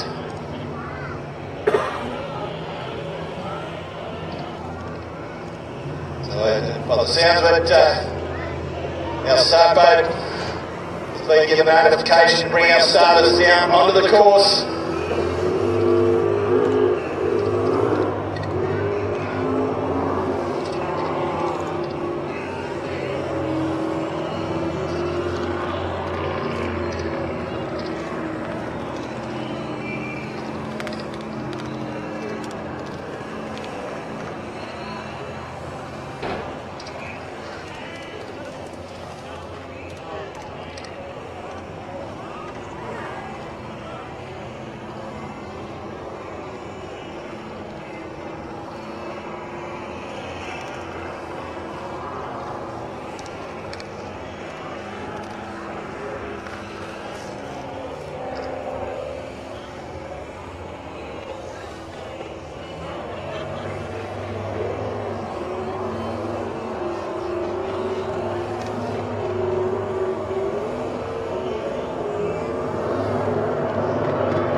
Ladies and gentlemen, coming up at the start, we've got a boat.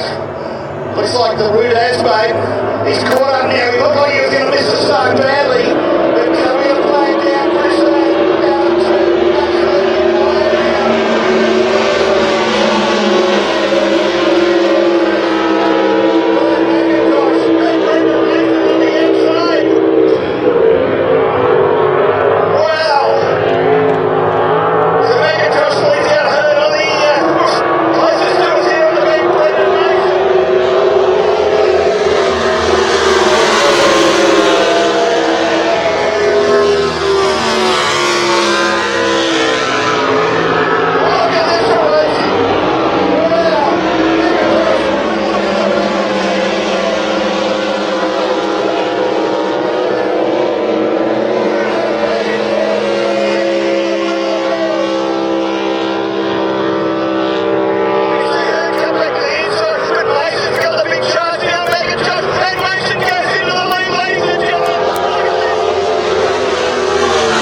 always good to have the boat on tune off at the start. You know, it was a bit wild yesterday, but yeah, pretty happy with the first one.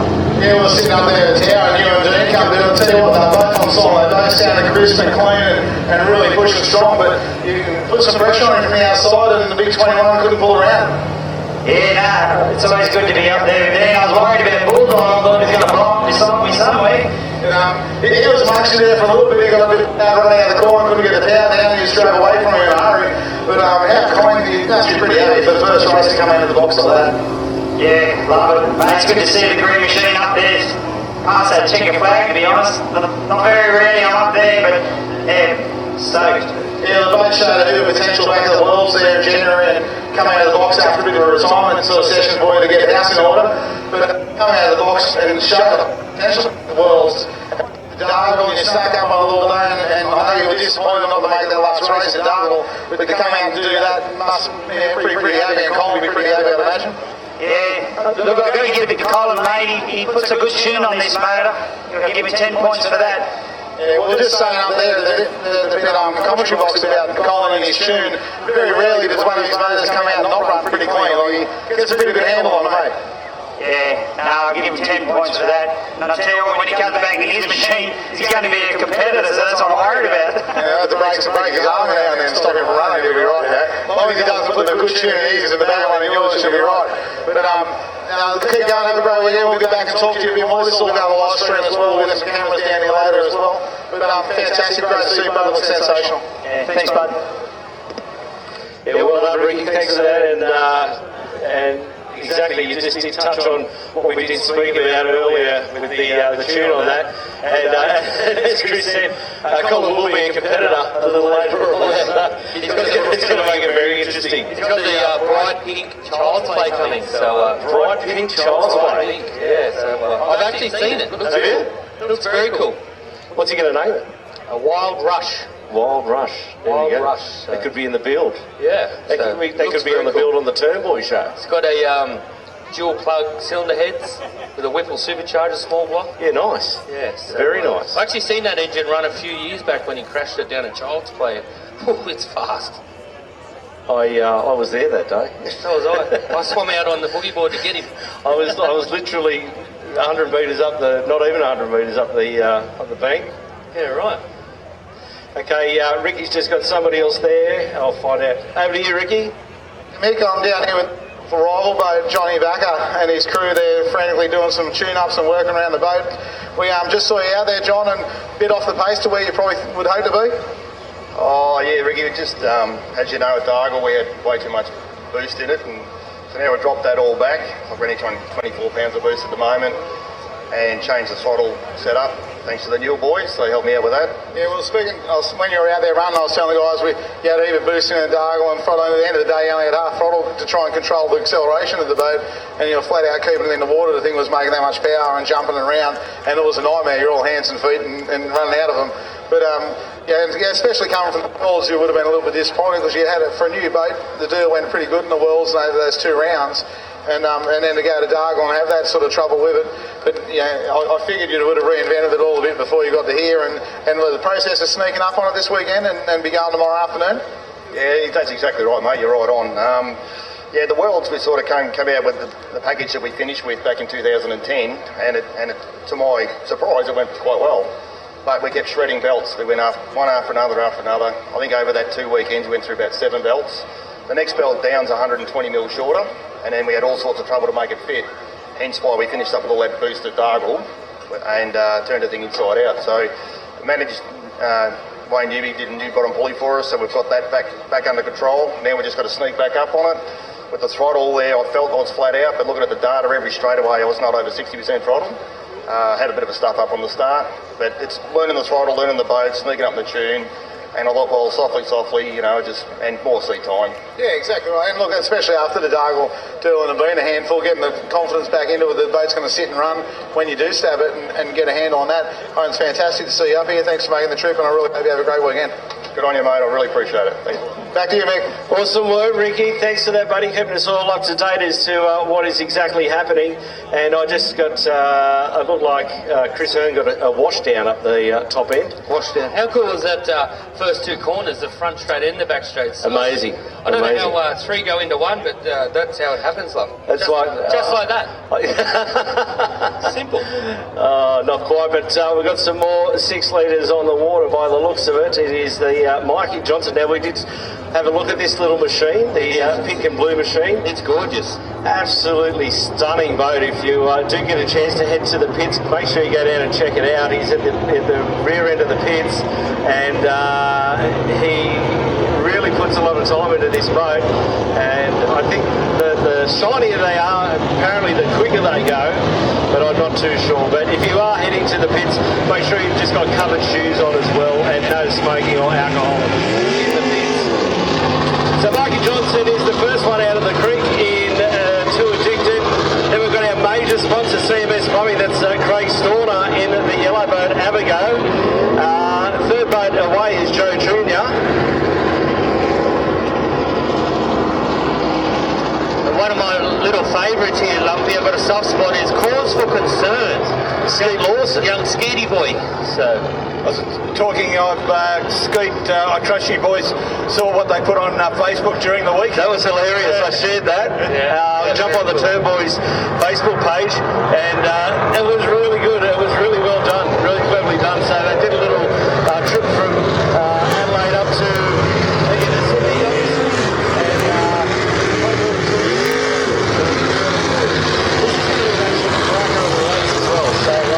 Skeet Lawson, I think he's put a new engine in that, new Dodge engine. He wasn't here in the spectacular last year, didn't run, but he was, well, when I say he was down there doing something. As he's coming past now, beautiful turn down boat, Cause for Concern, and that's Skeet, and an absolute character of the sport as well. So absolutely, the first episode I sent him of the Turn Boys, and he sent me a message going, Jamie, just sitting back in a 100,000 acre property, sowing oats, watching your show in the tractor. Sowing oats or wild oats? Sowing oats. But anyway, just on Mikey Johnson, I was speaking to his brother yesterday, and they're struggling with the new regulations on the fuel. So I don't know if everybody knows now that these days you're not allowed to run avgas. So they had to change fuel, and they're struggling with the tune. Top speed's the same. They're trying to get the acceleration, they're struggling. So yeah, very interesting, and obviously that would come down whether whether you have to change a camshaft for a torquey camshaft, compression ratio. Obviously, all that has a lot to do with it as well, particularly when you change fuels in these engines. So they're just down the milling area now.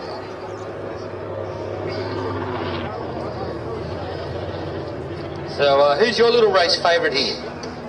Ooh, I reckon, I'm figuring I'd love to see Craig and have a go. If Cause for Concern goes like he did a few years ago, he's who I'm putting my money on. Let's have a look at the polls. Have we got the polls there, Craig, at all? Or they were there? Let's see if we can find the polls, and they might be there. I've flipped them upside down. That's what I've done. What have we got?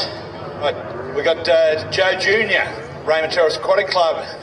I've got to go for him. He's got a Ford engine in it. Okay, Cause for Concern, Skeet Lawson out of 2 from the Adelaide Speedboat Club. Too Addicted, Mikey Johnson out of 3. And of course the local boy Abigail, and chief sponsor of this wonderful event, CMS Plumbing, of course Craig Storner. Do you know what, Jamie? I see a lot of brave people out and about, but you've got to be a very, very brave person to wear a Rabbitohs jumper today. So there's a Rabbitohs supporter just in front of the clubhouse. If anybody's got a spare shirt, can they give it to him? How'd they go last night? I don't know. Go and ask him. Yeah, Craig, go over and ask him. Go have a chat to him. Craig, go and have a chat. He's doing some symbols with his hands. Yeah, I'm not too sure. Means. We're just going to find out. I didn't hear anything. Yeah, I didn't see it, so I'm not sure. Well, we're just about to find out how the Rabbitohs went. We've got about 2 minutes, if that. We've got Mick down here, mate. A 30-6 loss last night against the arch rival, the Roosters. Not feeling real flash today? No, not good. Who do you play next week? All right, there we go, Mick. A very happy Roosters Rabbitohs supporter. Here we go, ladies and gentlemen. 6 litres are on the water here at Windsor for the 2019 Spectacular Joe Junior Pole 1.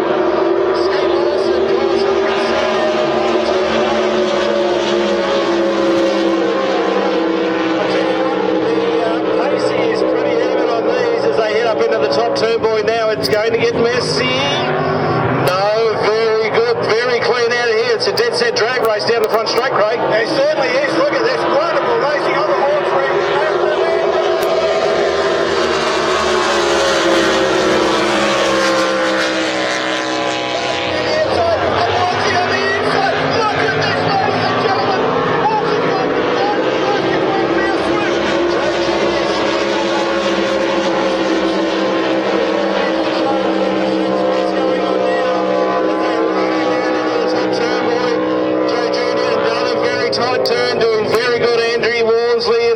Joe Junior, we've had a spin. Looked like Skeet Lawson's had a spin on the top turn, boy. And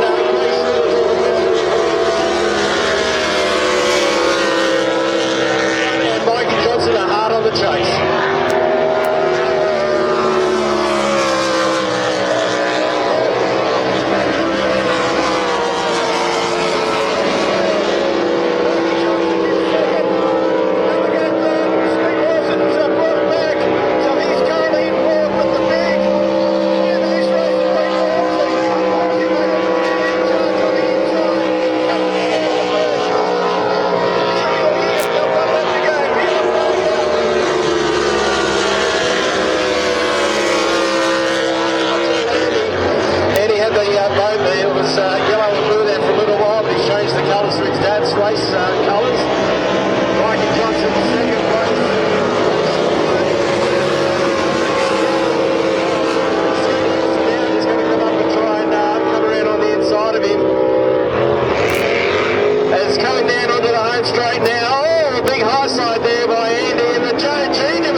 Spin at the top end, but I tell you what, there was some serious pace on that boat as he high sides it again, coming down to take the checkered flag.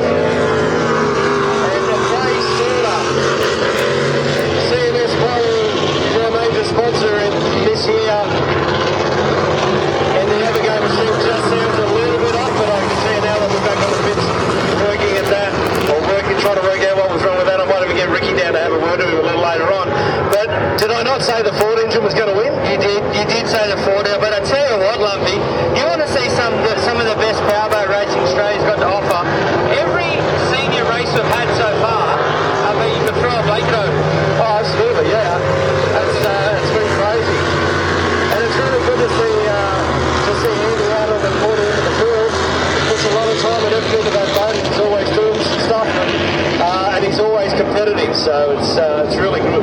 Can I just say, Mick, I've seen this boat and this combo for some time. That is the best the boat has ever run. Yeah, no, I do agree. I do agree with that, Craig. It must have been. Do you know? I can tell you what it is. There's a rocker cover bolt missing. There isn't. That's There's a rocker cover bolt missing out of it. We went for a run yesterday through the pits and we were talking to Andy. And I said, what's the go here, mate? There's a rocker cover bolt missing. He goes, makes it lighter. And obviously lighter means faster. It does. Faster means you win races. That's exactly right. I wonder if he's going to go and pull another rocker cover bolt out. He doesn't need to. In fact, he'll just take all the rockers out. So we've got a pro stop coming up, Lumpy. We have, looks like Wheeler Machine on the other side, Justin Frankham. Handful. Who's racing Handful this? Darren Greentree. Is it Darren? And Eliminator, Anthony Nibs. We got the grandfather, formerly the Prince of Padstow and the Flying Ponytail, Tony Willis in Buddha. He lives in South Australia now in a place called Mannum. right next door to Murray Bridge. So this is one of the winningest pro stock boats in the country. Winningest? We was about to say the same thing. Winningest. I'm going to look that up in the dictionary. Winning. I'm going to Google that. Is that a word? Winningest. Wouldn't have said it otherwise. I know. Yes, you would have. You can always tell he's got his little... I know usually he has his hair hanging out the back of his helmet. You know this name really well, Mick. Paddy Purcell. Oh, no, sorry. I thought that was Quiver. I do a Cannonball, yes. Yeah, that's young Brad Lang. But I was going to say, Pat Purcell, the spanner man for Tony Willis, he's been around the mechanical game for a long time. Yeah.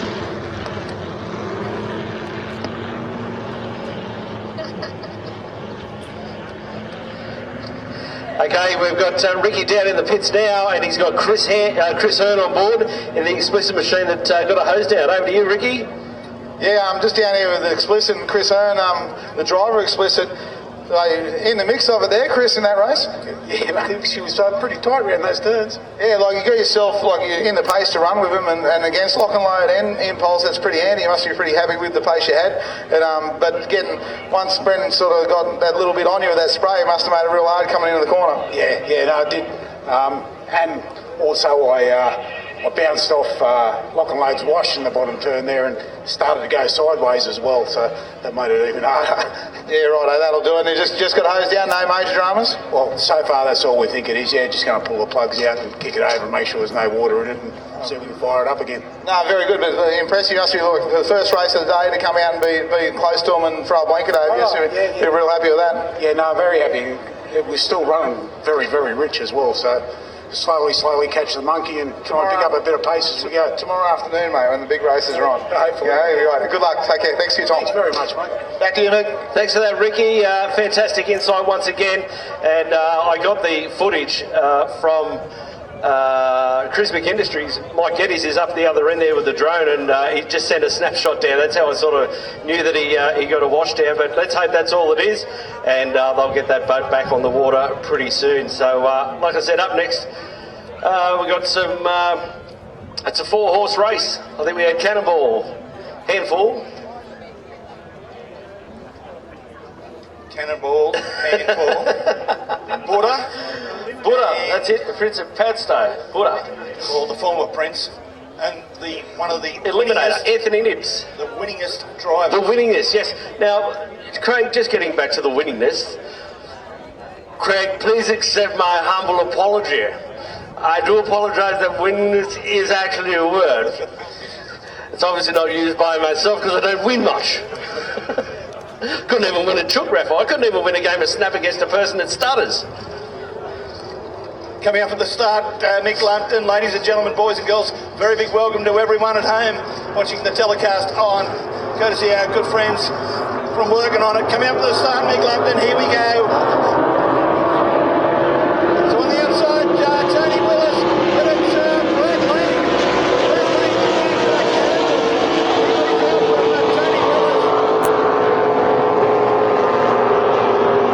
Darren Greentree and Handful back in third, and Anthony Nibbs in Eliminator back in fourth. Look at this, onto the front straight, first time around the Liberty front straight. It's Cannonball, Brad Lang, Tony Willis on the outside in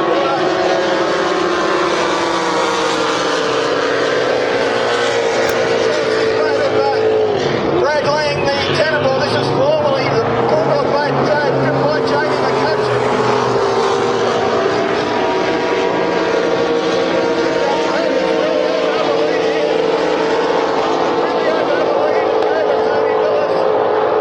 Got a bit of a misfire happening in the Handful machine.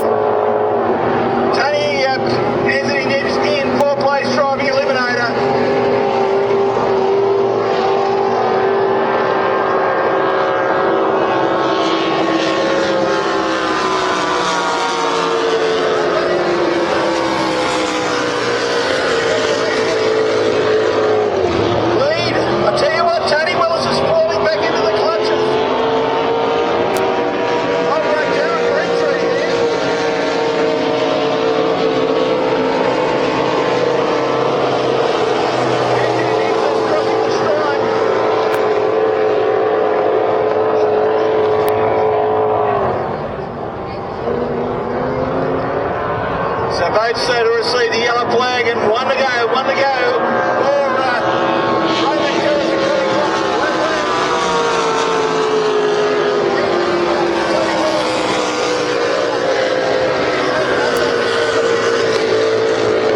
Up to the third place, Darren Greentree in handball. Still dancing fourth place.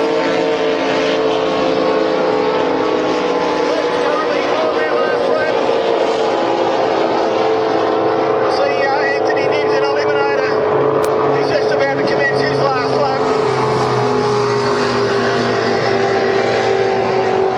Representing the Roman Terrace Aquatic Club.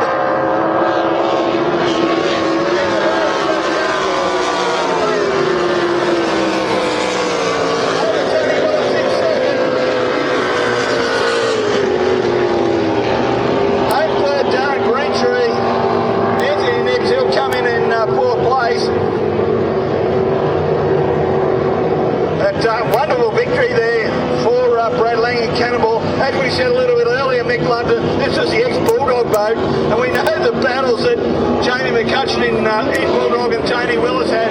They were regulars at the Deepwater Motorboat Club, getting lots of great stuff here on the Hawkesbury as well. Yeah, no, it's a beautifully turned out machine, that little Cannibal, as Anthony Nibbs takes the checkered flag.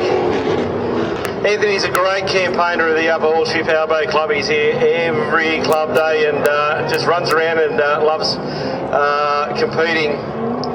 We saw him do the Bradbury down there at Dargle a couple of years back when every other boat broke down and he took the win. It was fantastic, so that was quite funny, but yeah. Round of applause for the Cannibal machine, number 85. Thumbs up, he's happy. And I'm pretty sure you can see Tony's plate out the back of his helmet. I'm sure that's what was dangling out.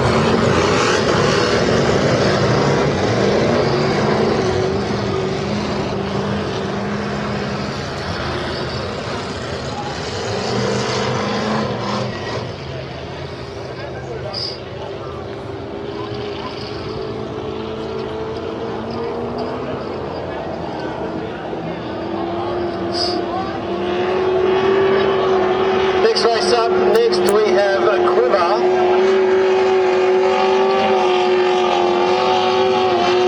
Here's the 5-litre displacement. Justin Frankham in the Quiver machine. Running out of number 2, we've got Workhorse. Out of number 3, we've got Hot Lemon. Number 4, Out of Nowhere. Number 5, Nasty Kid. And 6 is Melody.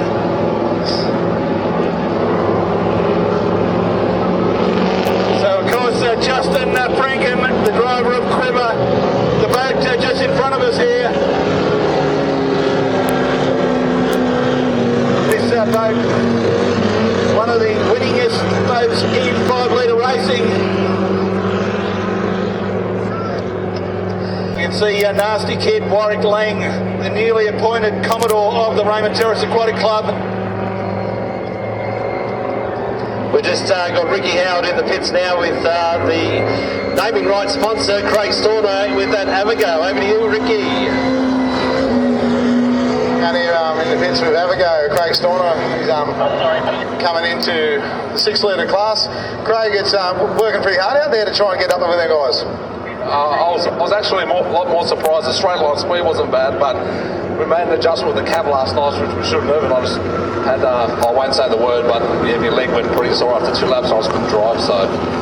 That happens when you're looking for more all the time, isn't it? You're always chasing that 1 more mile an hour, but it should be right for the next race. We'll put it back to where it was yesterday, and it should be good.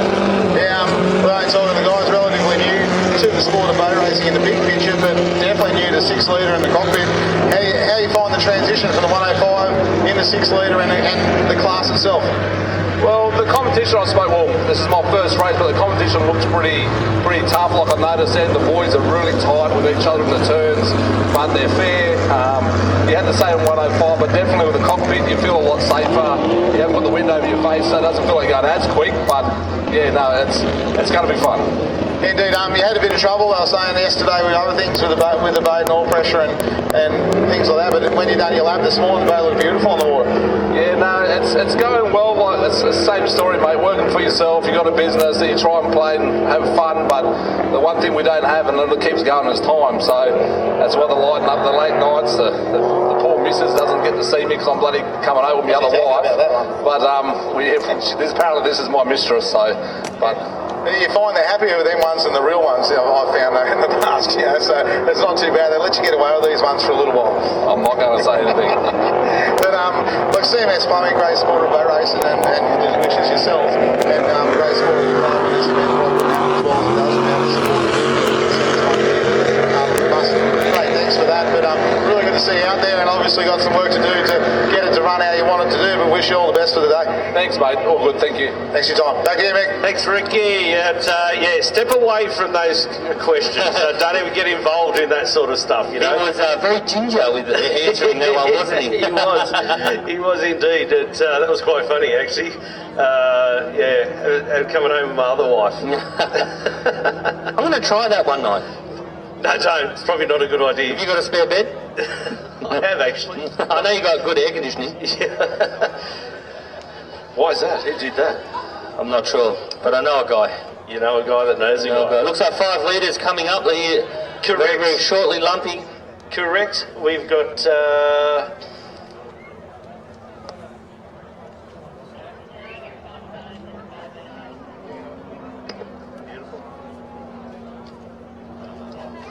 You might want to read those polls again for us, Lumpy. I can indeed. Out of poll 1 is Quiver. Justin Franken. Number 2, Workhorse. Michael Newton. Number 3, Hot Lemon. Rhonda Wattakovich. There we go. A great supporter of the powerboat. And of course, Rhonda coming from the beautiful township of Foster on the mid-north coast. There we go. That's a bit stalkerish. Out of nowhere. Oh, that's got him. It's got him stumped. We've just stumped the lump. We've had Nasty Kid. Okay, Warwick Lane, Commodore of the Raymond Terrace Aquatic Club. And Melody. Okay, Brian Kilpatrick. Melody didn't sound the best. No, it didn't. They got their... spark plug leads on the wrong way by the sounds of it. No, they got their second engine in. They heard their good engine. Oh, that's always the way. Ricky and I discussed that this morning. Everybody in the pits here is running their bad engine. Yeah, I like Mal McCall. Yeah, this blower, it's no good. It's small. I tell you what, that'd make me feel alive driving that thing. Let me tell you. Yeah, got the small blower on, Jamie. I know. Still do 130 mile an hour. Crazy. Geez, that hung its nose right up in the water, didn't it? It sat very light. Beautiful. Done I can't wait for that to come back out again. Done well for an old bloke. If the boat did come out, boys, out of nowhere, the driver's name is Chris Tracy, running for this club, the Upper Hawkesbury Powerboat Club. Can't give you too much detail, but should we good little battle here? There's a fair amount of boats in there. Is 6, so let's hope that they all stay in it. The favourite would have to be Justin, I think. I'd say so. Boy. Yeah, he's been hard to beat in the last couple of years. He's done more laps around here than anybody, but I tell you what, don't take your eyes off Nudo either in Workhorse. I tell you what, Warwick Lang took out the wag at St George earlier. I'll tell you what, don't tell me, I'll tell you what. Righto, Craig, here they come down. They've got the pole boat. It looks like it's just going to be a 4-boat race. Yeah, we've got a couple of scratchings here, Nick. Getting that Quiver. Justin Franken's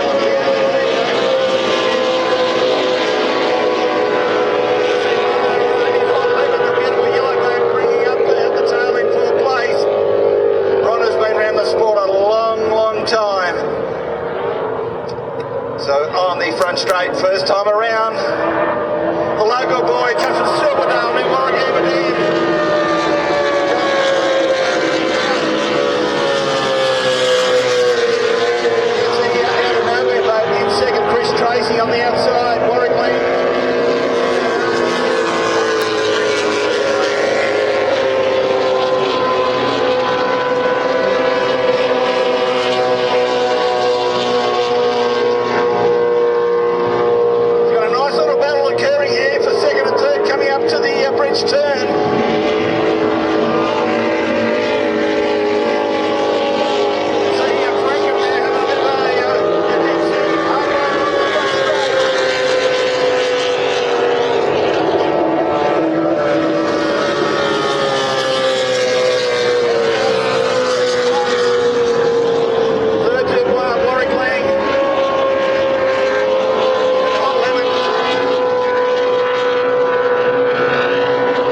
Chris Tracy out of nowhere in second place. Good drive from Chris.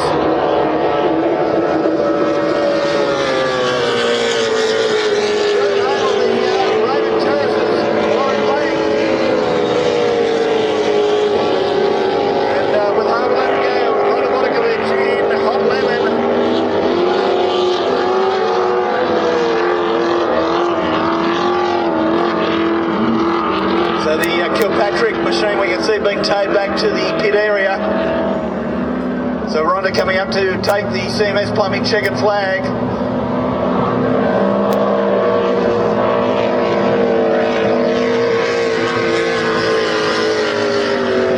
Speaking of Rhonda, I was up at the big meeting at Bundaberg in late July. And it was like a hot lemon reunion. There was that many old hot lemons up there. It wasn't funny. Rhonda made the trip up and she was in seventh heaven. Speaking of hot lemon, one of those guys, of course, big cheerio to Michael Harvey from the Mackay Powerboat Club. I know you'll be watching the telecast, Michael. Big cheerio to you. And a guy that I think Jamie knows, I'm not sure if you know, a big shout out goes to Dewey Nichols. Dewey certainly watching the coverage. Loves his powerboat racing. We see him a lot at events in Victoria and South Australia.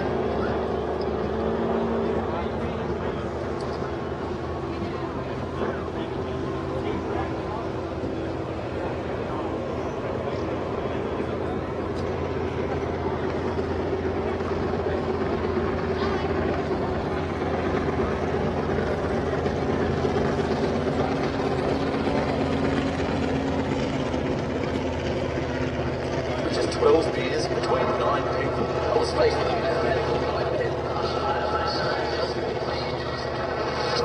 So that's where Jono headed to see Jim and the team over at Wilberforce Cellars. Just inside King Road Shopping Village, Wilberforce Cellars has a large range of wine, spirits and beer, all at competitive prices. So all of Jono's +1 issues were solved. Thanks Wilberforce Cellars.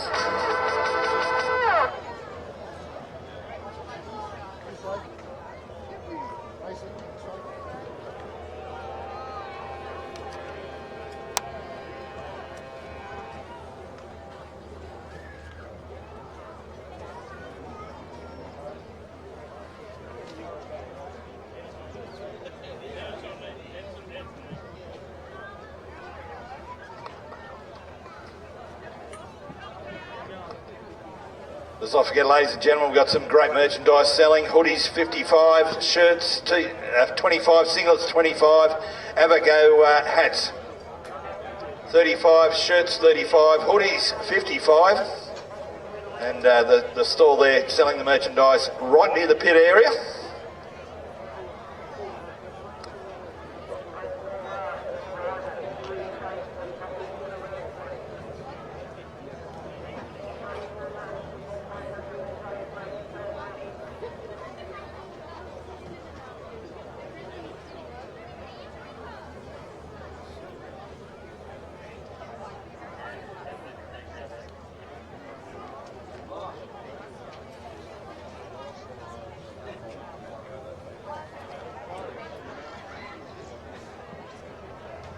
Very big thank you also to Castle Marine, Paul and David Castle. Their new address, 70 Rawson Road at Woy Woy. Servicing the marine industry since 1971, race and powerboat accessories galore. So a very big thank you to our good friends from Castle Marine.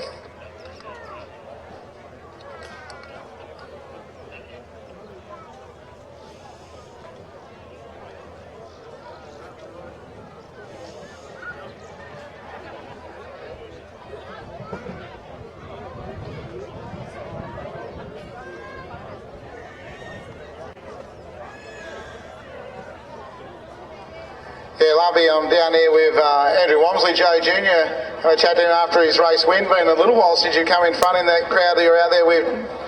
Yeah, it was pretty good, thoroughly enjoyable. It was a pretty tight race for the first couple of laps there. You throw a blanket above you. Yeah, no, everyone's pushing pretty hard, so yeah, we did our job. Pole 1, kept it tight, kept it clean. You get in pole 4 the next race, you might have to work a bit harder from there. Yeah, good luck then. You're just saying you had a bit of trouble getting it off the line at the start, and obviously out wide you might be able to sneak that a little bit and get some momentum up. Yeah, no one ever, and we don't jump the start, we just anticipate it. Indeed. It's called a rolling start for a reason, but you've got to take what you can get. I know there's a little bit of pushing out and a bit of taking what you can get and pushing the boundaries a little bit out there. Yeah, no, everyone drove pretty good, I thought. 2 6-litre races so far have been really good in the first couple of laps and dropped off a little bit after that, but all the boats seem pretty much on song. Yeah, both of the first places, both from Raymond Terrace. Hopefully some of these other guys will come up to Raymond Terrace and races on our home track. Yeah, the Raymond Terrace Major Day coming up in October. Andrew, should be a great weekend up there. Yeah, at this stage we've talked to a few guys and we should have a sort of minimum of 6 or 7 6-litre boats, good for 5 litres. Hopefully 105s all get their act together and come up. Yeah, great venue, great spot on the river up there, and all the riverbanks being redone to watch some boat racing. It should be a fantastic weekend. Yeah, it should be pretty good. We've got this new guy as OD too. I don't know how he's going to go. It'll probably ruffle some feathers if anything goes true to the form, but we'll see what happens there. But we'll let you get back, got some work to do, but thanks for your time. Thanks, Rick. So our next race for Formula Pool on the water. Another good start by Shelby Sonta. This young lady travels many, many miles because her school's up near Rockhampton, I think. So she travels many, many miles to get to these events. So the beautiful 22 machine leads out. Paige Caneen in the 25, one of our new drivers. You see Stevie Lewis moving up on the outside of Paige. Paige hasn't been long out of our Formula Future program.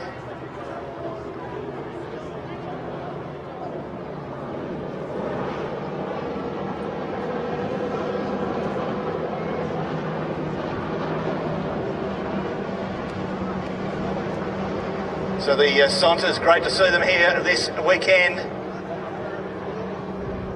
A big crowd of them. They bring their own postcode. So Shelby comes up and onto the front straight. The Power Connect Liberty front straight.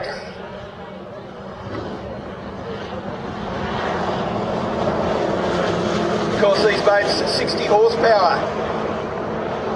Top speed of around 60 mile per hour or 100 kilometres an hour. Good little battle here between Steve and Paige here. Steve on the inside, Paige on the outside.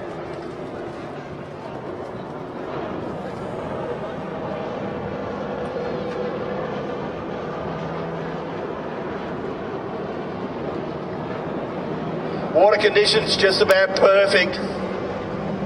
The slight breeze coming across the course, giving them a little bit of lift, a little bit of cut in the water.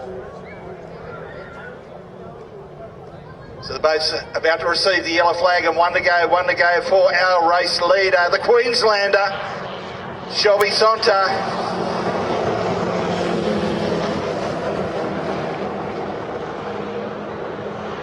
So the Bannister Marine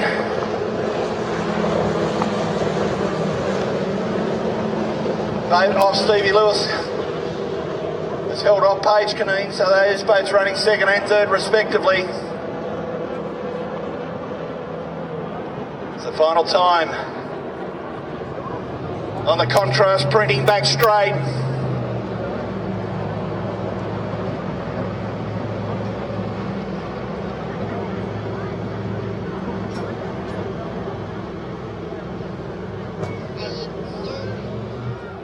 Here we go, ladies and gentlemen, warm your hands. The little lady, the Queenslander, Shelby Sonta is her name. She takes the CMS Plumbing checkered flag.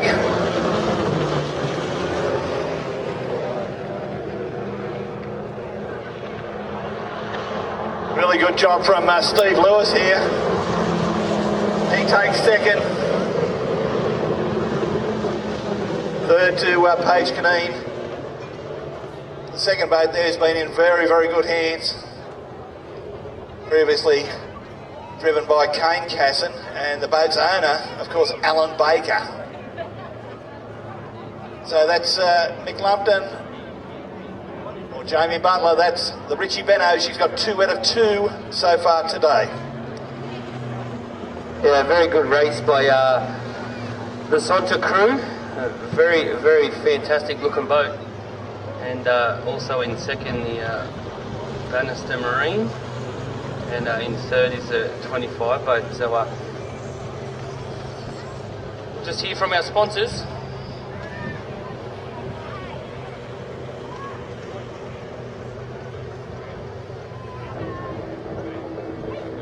Scouting is a worldwide youth organisation and has been going strong in Australia for over 110 years. It caters for all boys and girls ranging from 5 to 18 years old, no matter their backgrounds or abilities. Currently there are over 17,000 youth members within groups all over New South Wales.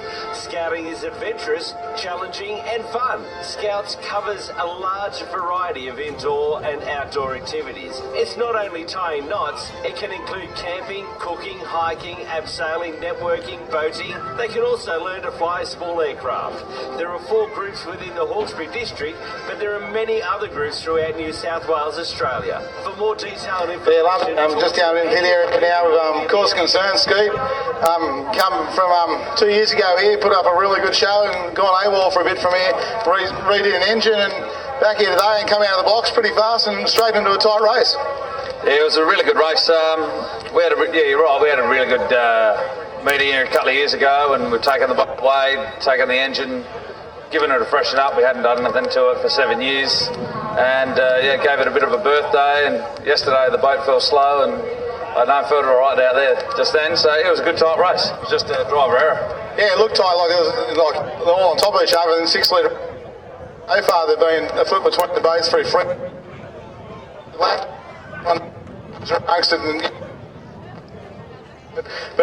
what happened? What went pear-shaped? Well, it just came into the corner and, I don't know, just overcooked it. Saw the pink boat on the outside and gave the wheel a bit of a nudge, and she just come around. So, all good. No, the boat looks really good down the water. You must be happy to be amongst that crowd and be in that position from a break and just coming back and getting into it, and obviously some seat time, and come tomorrow afternoon when you're dialed in. Another thing again. Yeah, I mean, I haven't driven since Epilop last year, and as soon as we, get some seat time, and the boat's running rich as, so we can, try and dial it in, and we still got to, get to tomorrow, so we're all good. Yeah, long weekend in front of you. Adelaide had a good trip over, and big effort to bring the crew and a boat over to Windsor here and race from over there. Yeah, it's not that big an effort. It's pretty good. But no, it's the beautiful people.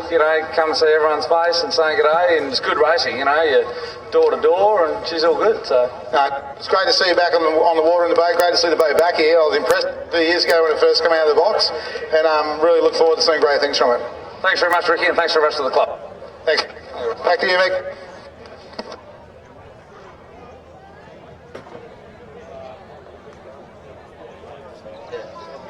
So, Lumpy, I've just heard news that we're going to start the big Lamborghini. Is it a door slammer? Door slammer? Maybe door slammer. A car with a big engine that's called a Lamborghini.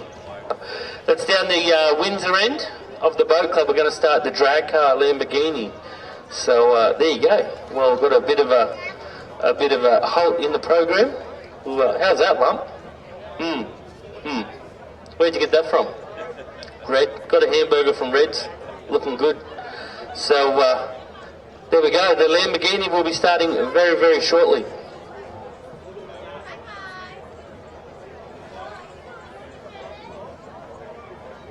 Is a worldwide youth organisation and has been going strong in Australia for over 110 years. It caters for all boys and girls ranging from 5 to 18 years old, no matter their backgrounds or abilities. Currently there are over 17,000 youth members within groups all over New South Wales. Scouting is adventurous, challenging and fun. Scouts covers a large variety of indoor and outdoor activities. It's not only tying knots, it can include camping, cooking, hiking, abseiling, networking, boating. They can also learn to fly a small aircraft. There are 4 groups within the Hawkesbury district, but there are many other groups throughout New South Wales, Australia. For more detailed information, talk to any of the people working in the entry gates this weekend or call 1-800-SCOUTS. That's 1-800-726-877. I was stores hosting a barbie and a few plus ones too.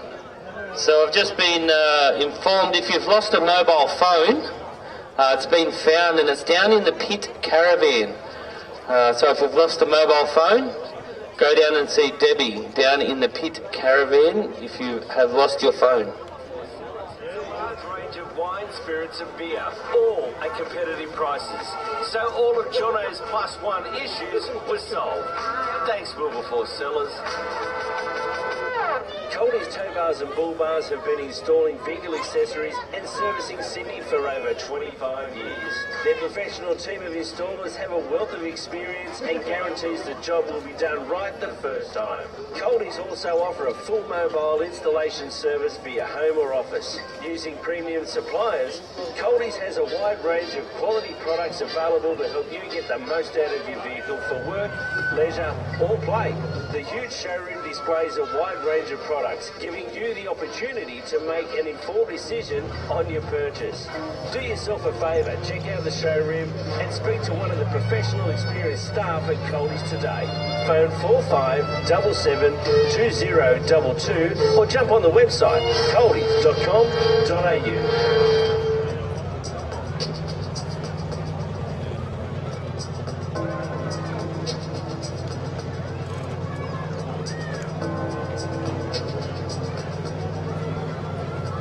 Flexi Strut Australia is a specialist manufacturer of pipe support products intended for the construction industry. Flexi Strut employs a sales team that come to you or go direct to building sites and evaluate and advise the best and most economical use of their products they offer. Flexi Strut Australia delivers to various building projects on a day-to-day basis. They also sell products to wholesalers of plumbing materials. Products manufactured by Flexi Strut Australia are often purchased directly by contractors and integrated into major component lots and are shipped into projects locally, interstate or internationally with their own requirements. Head office is situated in Cheltenham, Victoria. 039555 7700. New South Wales office, Cosgrove Road, Strathfield South. 02 9642 4800. Or go to their website flexistrutaustralia.com.au.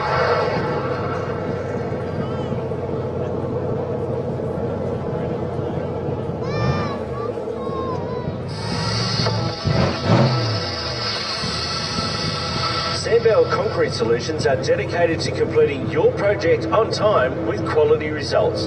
No matter how large or how small the job, Mitch and the team will always work within your budget. What more could you ask for?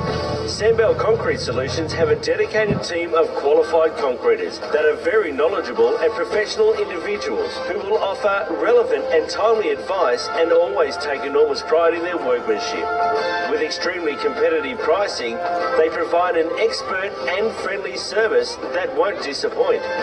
With a 100% personal guarantee that the customers are totally satisfied with the job before they leave. No wonder Sandbell Concrete Solutions are number one. Contact Mitch 0401 727 305.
So, great having a big crowd here so far this weekend. A lot of young kids and a big Upper Hawkesbury Powerboat Club welcome to young Mason. Possibly his first day at the powerboats, having a great day. Just a reminder, no alcohol or you must have enclosed shoes on in the pit area. We just heard the supercharged outlaw, the Lee McGeeney of Alf Shackers being fired up. We've got the pro alcohol funny car of Norm Saney. That'll be fired up in about an hour's time.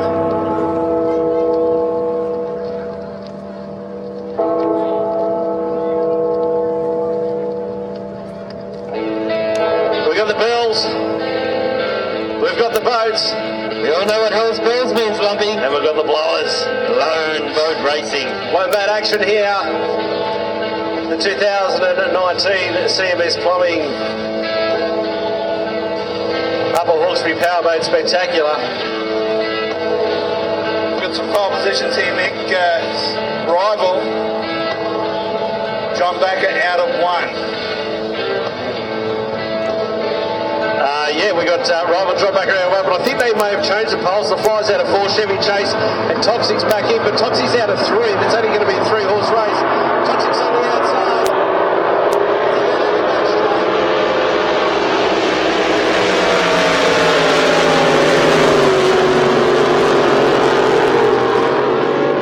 Johnny Backer is just pushing her up in there. Look at this, ladies and gentlemen, 3 blown boats wide. He's pushed massive out of the water.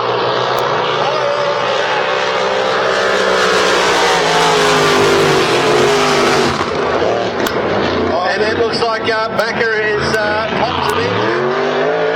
Next up, and it's come down to a single horse race now.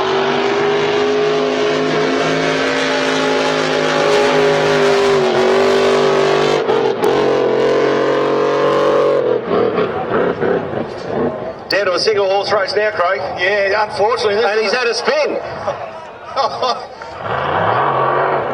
Of course, these are timed heats, so despite him only being the only circulating boat, his time is very, very important.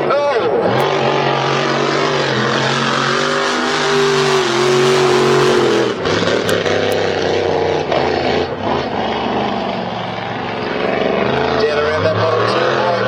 He's trying to get as much power as he can down into the water, like Craig just said.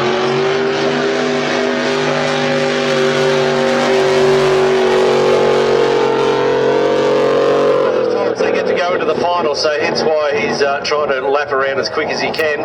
Although he's only a single boat, he's going to come down now and take the checkered flag. Hopefully he won't high-side it again. It looks a little bit smoother now, but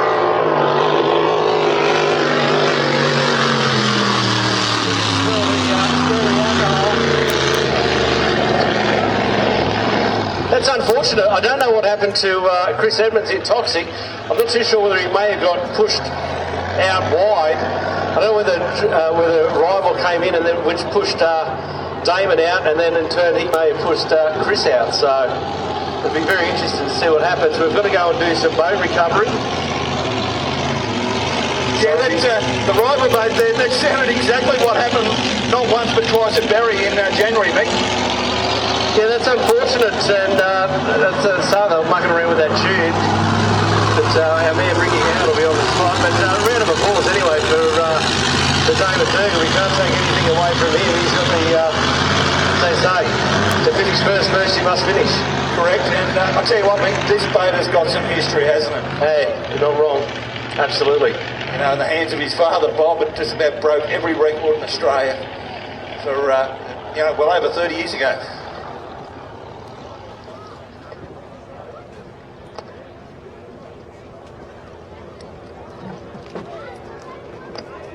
We'll probably just have a short break in the program while these boats get towed back to the pits down into South Creek. So it might be your time to go and get a hamburger, a beautiful hamburger over there at Reds, I can tell you.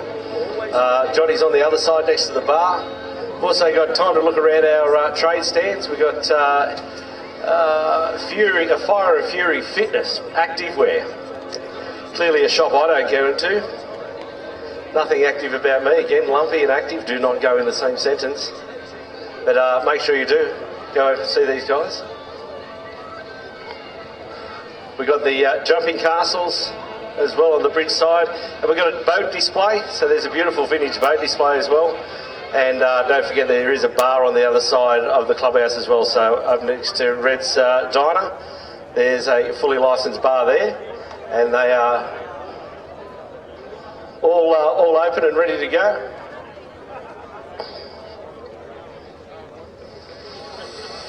As they pull Concrete Solutions are dedicated Chris Edmonds out of the reeds. No matter how large or how small the job, Mitch and the team will always work within your budget. What more could you ask for?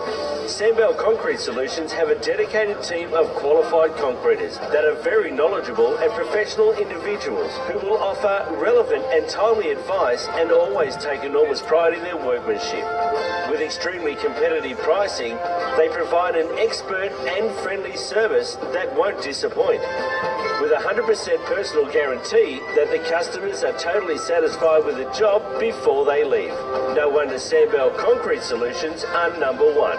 Contact Mitch 0401 727 305.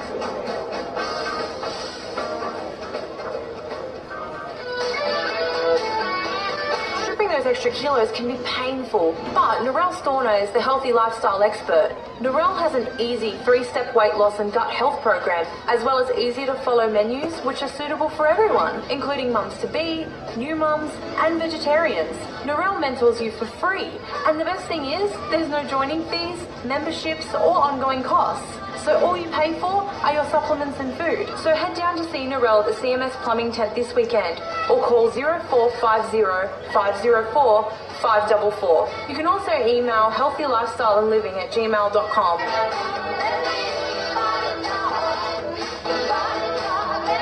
Now it's time to be a healthy you.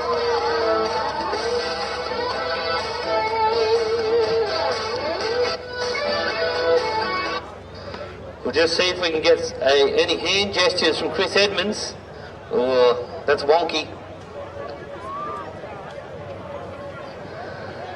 Does that mean wonky? The boat's wonky, or? No, I think he's telling he's got the shakes after drinking. So, again, don't know whether Ricky put the mocker on him after the last interview saying that Colin Johns does a great tune-up, but he does clearly do a great tune-up, but whether something in the tune or something with the boat. Don't worry, Lumpy, I was thinking the same thing. I'm hoping there's nothing to do with what I said when I get them out of the ramp. You might, we'll get to the bottom of it, Ricky, one way or another, I can tell you. I'll cop the blame for it. None of the things that changed there. I'm just wandering around here trying to find someone to talk to for you that wants to talk back. So, I just tried Brendan Mason. I couldn't have an interview of him because I'd have to do all the talking. Why don't you interview yourself? I've done that before, and I'm just too good a bloke. That's the problem. No one really understands just how good I am. I do, Ricky. I do.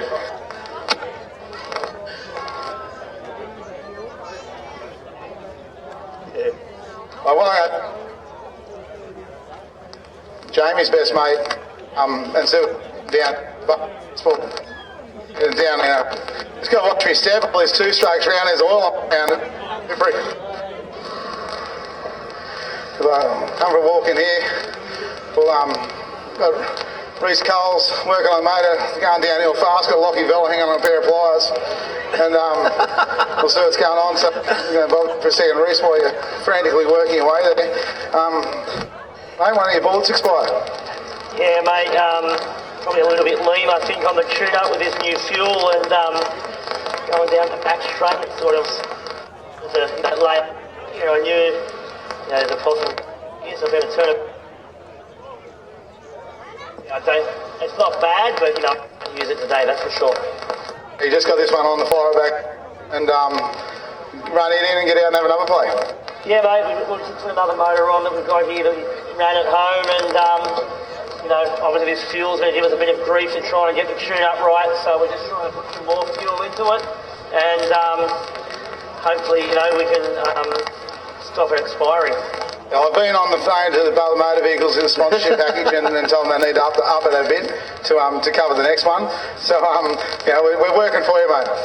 Thanks, mate. I appreciate it. And remind him he's got to do the backflip. And remind him he's got to do the backflip in the water as well.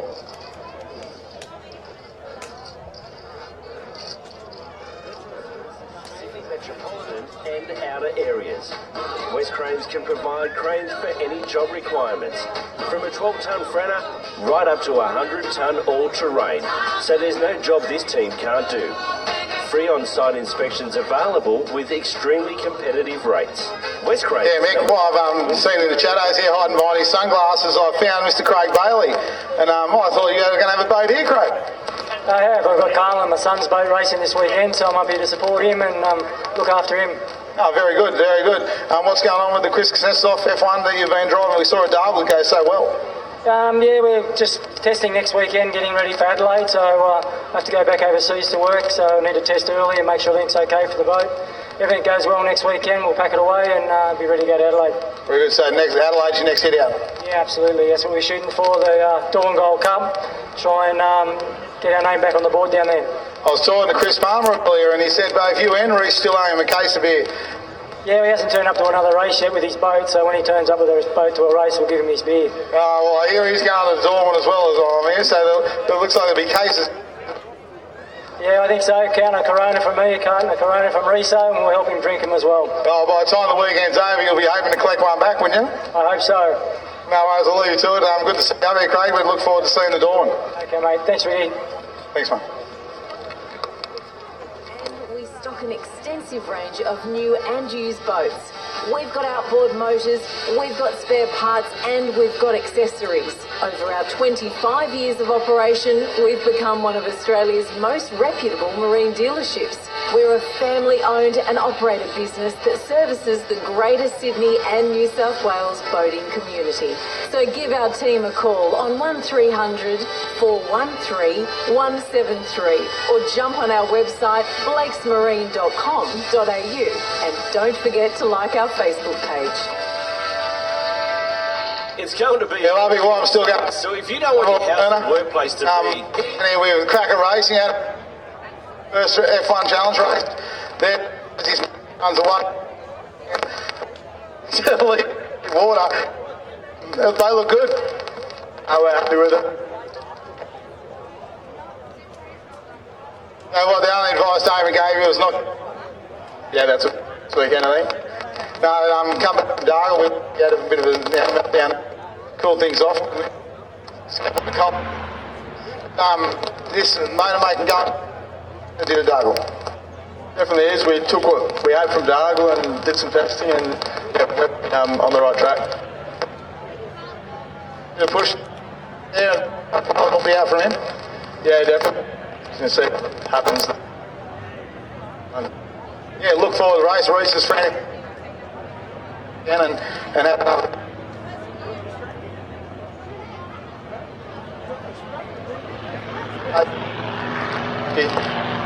Cohen Brothers, is it Cohen engines now? Cohen Performance engines, sorry. They went really well. You must be happy with that to take a win. Yeah, very happy. We're just coming off the start of a fresh rebuild on the engine after getting it wet at Dargle. Chopped and changed a few little things inside to suit the revs we're aiming for, so we'll just have to monitor all weekend and see if we can get a bit more speed out of it. And in front, but not a lot in it down at the end of that first straight when the free boats got down there. There wasn't a lot. They didn't have a great lead on you. So yeah, the front guys have definitely got a bit of pace on us, but they've also probably got about another 10-15 years on my experience. So hopefully in a few more years we'll be at the point for good. Yeah, like I said, I was thought be pretty happy with where it was in comparison to those couple of boats. It was right amongst it. Put it on the inside pole, and you probably still would have ran you down, but would have put it in the game for another lap and a half. So yeah, we'll just monitor it as it is, and Damon's to get through the weekend, and we might dial it in for the next one. Well, you got the handicap of the driver that's slowing you down too, so yeah, we'll get up to speed, and you'll go all right. Oh, we'll see how it goes. All right, mate. Thanks, guys. Thank you, Ricky. You're doing a fantastic job in the pits. You're going to run out of people to talk to, but it is blown boat time. Looks like it may be a 3-horse race.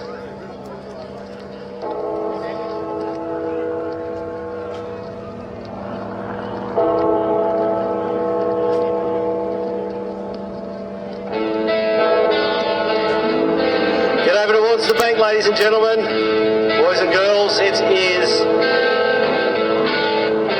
the lone boat time.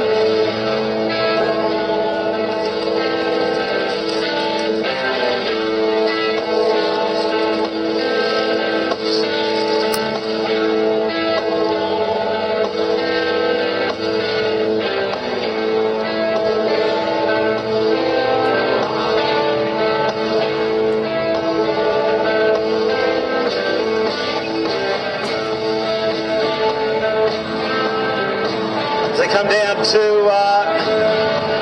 beat the course proper with the pole boat. It looks like we've got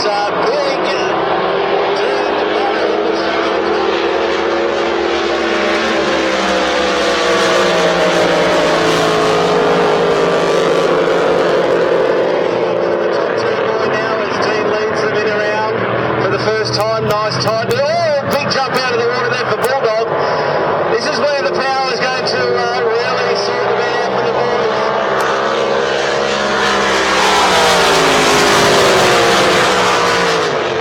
Good child's play.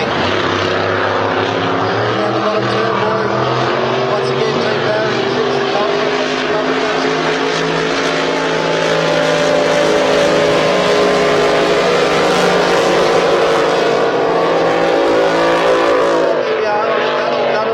like a little bit of a washing machine there. Mal McCall in third place, Craig. Oh, a great jump out of the first and second. Dean Barry, but look at the Bulldog.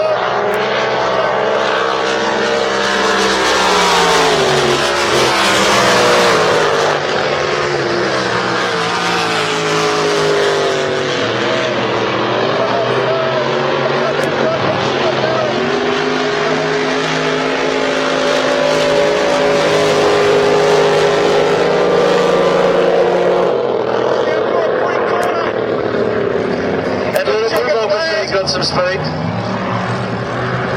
Coming down now to greet the checkered flag. It's all Dean Barry and she's the culprit. Big blue machine.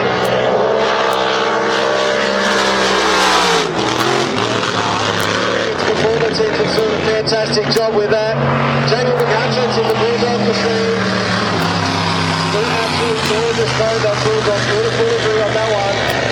And the chase, now McCall is fired on the back straight. Let's hope that it's nothing real sinister with that. As Dean brings his big blue machine back around in front of the commentary position, can we give him a round of applause? Doing a fantastic job. Him and his crew. Just doing a lot of time.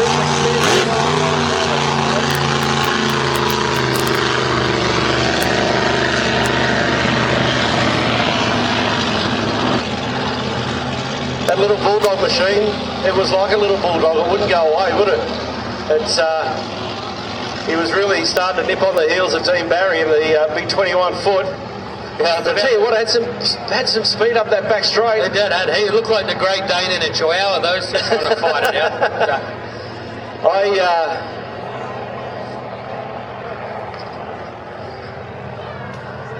I actually thought that Jamie might have caught him. But Dean obviously just proving too good and staying out in front, but he did sort of make up some ground, some acreage up there on the back straight. I'll tell you what, Lumpy, after that first race early today, he would have belted himself up, Dean, having that spin, but I tell you what, I reckon that's alleviated a lot of that pressure now. Yeah, no, you're right, and yeah, he would have got that back there and gone over that.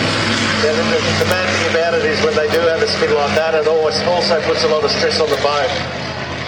You know, like on the rails and all sorts of stuff. So, and particularly the prop shafts, everything. They put a lot of pressure on it. They're only thinking that it's spinning around in water, but it does stress out the boat. Gee, we've got lots of young kids here having a great time. A big hello to young Lucas I was just speaking to. He had his John Zappia top door slammer shirt on, so a very big welcome to you, Lucas, on behalf of the Upper Hawkesbury Powerboat Club. Hope everyone's having a great time, not only here but at home, courtesy of working on it, the live stream.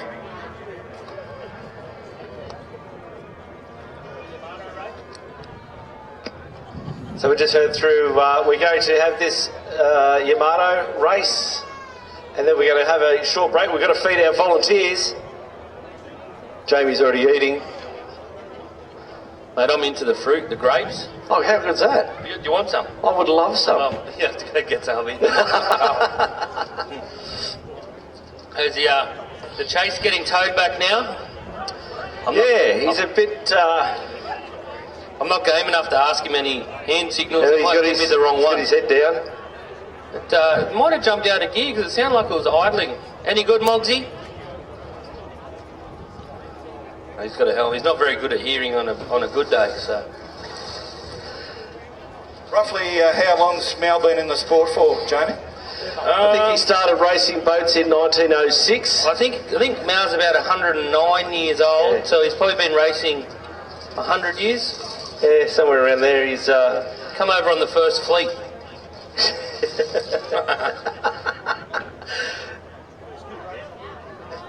But very, very good friends of the late Brian McCosker. He's actually got the last set of real McCoy heads on his boat. He has, so yeah. That was pretty cool to hear that yesterday. It was. Very it was cool. really, really cool. He's not looking too happy. In fact, I don't think you're too happy if you're getting towed back anyway, but let's hope that it's not really bad. Our main man, Ricky, will be all over this. He'll be all over it like a fly on a pork pie or something. You want some fruit?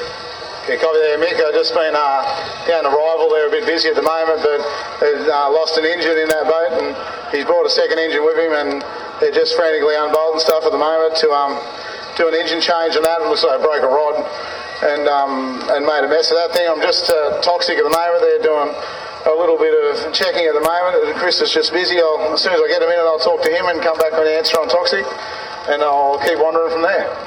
Thank you, my friend, doing a fantastic job down there, as always. As always, it's his first time down there. But I think it's great. I think it's great for the crowd to get an insight as to what's always happening in the pits. They're always very, very busy. They don't just go out and race it and then sit around again. They get there, go out and race it, and after they race, even if the boat comes back 100%, they still go over it and check everything and make sure everything's right to get back out there the next time. And it's not just in these blind boats, even with the F1s and all sorts of racing, you just want to make sure that you're safe out there on the water and you're safe for any competitors as well. That's because as I say, Jamie, safety never takes a holiday. It never does, no. So, just on that, remember, if you're drinking, please don't drive. Have a plan B. What's your plan B today, Lumpy? Maybury's house. That's a cracker. I don't know if that's a good thing or a bad thing. I don't know. That's what he'll end up at. So sit back, we'll have some more racing on very, very shortly. Yeah, they've got the Yamatos up there at the top now. They're just milling around, just waiting to get the pole boat.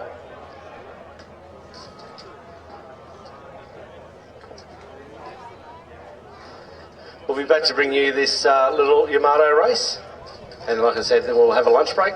And then we're back into some serious blown boat racing, 6 litre racing, 5 litre racing, F1 racing. Change mechanics. CD Marine offer full servicing of your everyday social boat or full race fit outs and rebuilds for your performance race boat. With many years of experience that's proven on the water, Corey DeVal is the go-to man when it comes to extensive knowledge in the marine industry. CD Marine seeks and drives for excellence so you can have peace of mind when you're out on the water. So if your pride and joy is lacking some attention, send it to Corey at CD Marine. He'll give it some lovin'. Call Corey on 0412 614 377.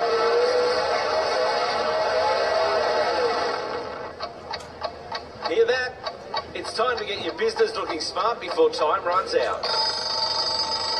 Contrast Printing are just the people you need. They make anything look smart. T-shirts, hats, uniforms, business cards, brochures, invoice books, right up to shop front signage and complete vehicle wraps.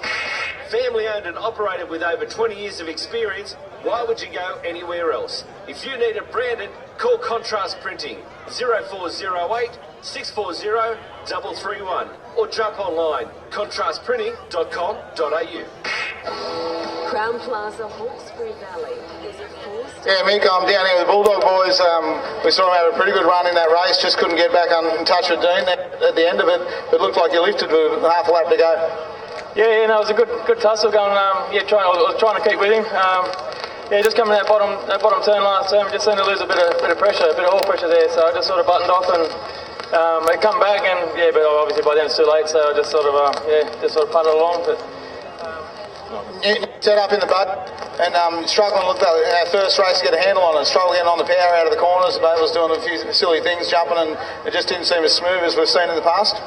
Yeah, we're running a new prop and basically a new engine as well. So it's a new learning. We can get a handle on it pretty quick though. They looked fast when you did get on at that last race down the chute. It looked like they had good pace all the way in with Dean, and you could run with Dean there, and that was from outside pole, so you'd have to be pretty happy with that side of it. Oh yeah, I'm wrapped. Like I said, it's only a new deal, so we're still working things out, but hopefully we can just get better over the weekend, guys. And Child's Play working like a dream as normal? Oh, for sure. Obviously everyone knows they build the best boats, so you can't beat Rob and Gary. They do a great job and always willing to help out, so yeah. Indeed, mate. Well, the boat's looking great. Hope the oil pressure's not a big deal and you can get on top of it, and look forward to seeing the rest of the weekend. Yep, definitely. Thanks, Ricky. Yeah, thanks indeed, Ricky. We've got Yamato's on the course once again. We've got Adam Peck in Viper. He leads out from Peter Cochrane driving the Torturer. Brian Hancock in lock and load. And the outlaw boat of his son Kyle back in fourth place.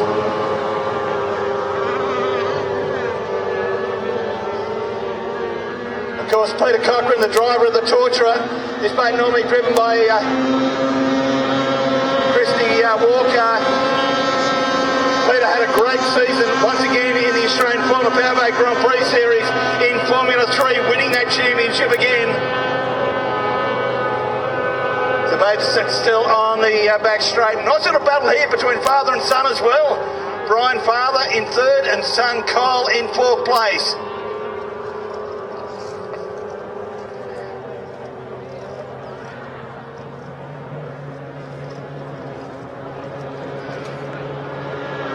Once again on the Power Connect, Libby front straight, it's still packed. On the seasoned veteran, Peter Cochrane in the Torturer, Brian Hancock in the 25 horsepower, as is his son Kyle.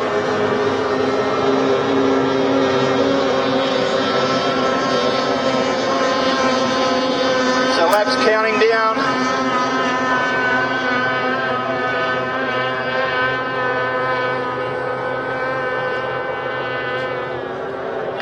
Next time round we should see a yellow flag for our competitors.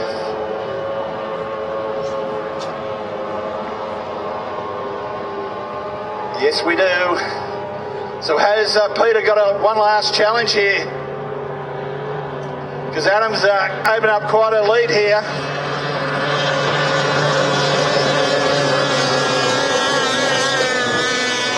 Two front boats, the Yamatos. As you can see, both the guys there, they're kneeling on their knees with a hand throttle, whereas the guys in third and fourth actually sitting in their little 25 horsepowers. So Adam and Peter, they'll be quite sore tomorrow. It takes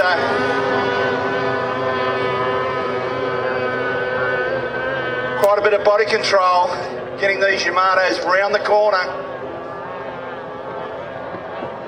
You see Peter in second in the orange boat, going in really deep there. Doesn't wash off any speed, so a really good corner for Peter, but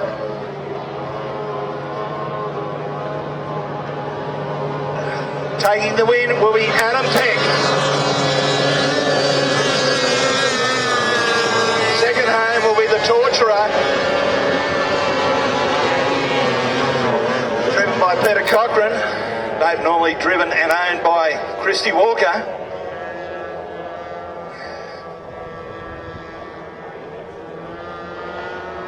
Coming home in third place will be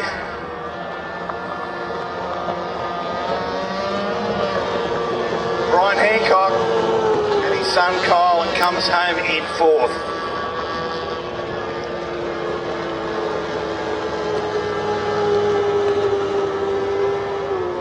So there we go, ladies and gentlemen. I believe we're going to have a short lunch break. Now, during that short lunch break, we're going to just add word that our two drag cars, the House Shacker Supercharged Outlaw, the Lamborghini, will be fired up. Thank you, Craig. We've got Ricky with Rock and Load down in the pits. Over here, Ricky.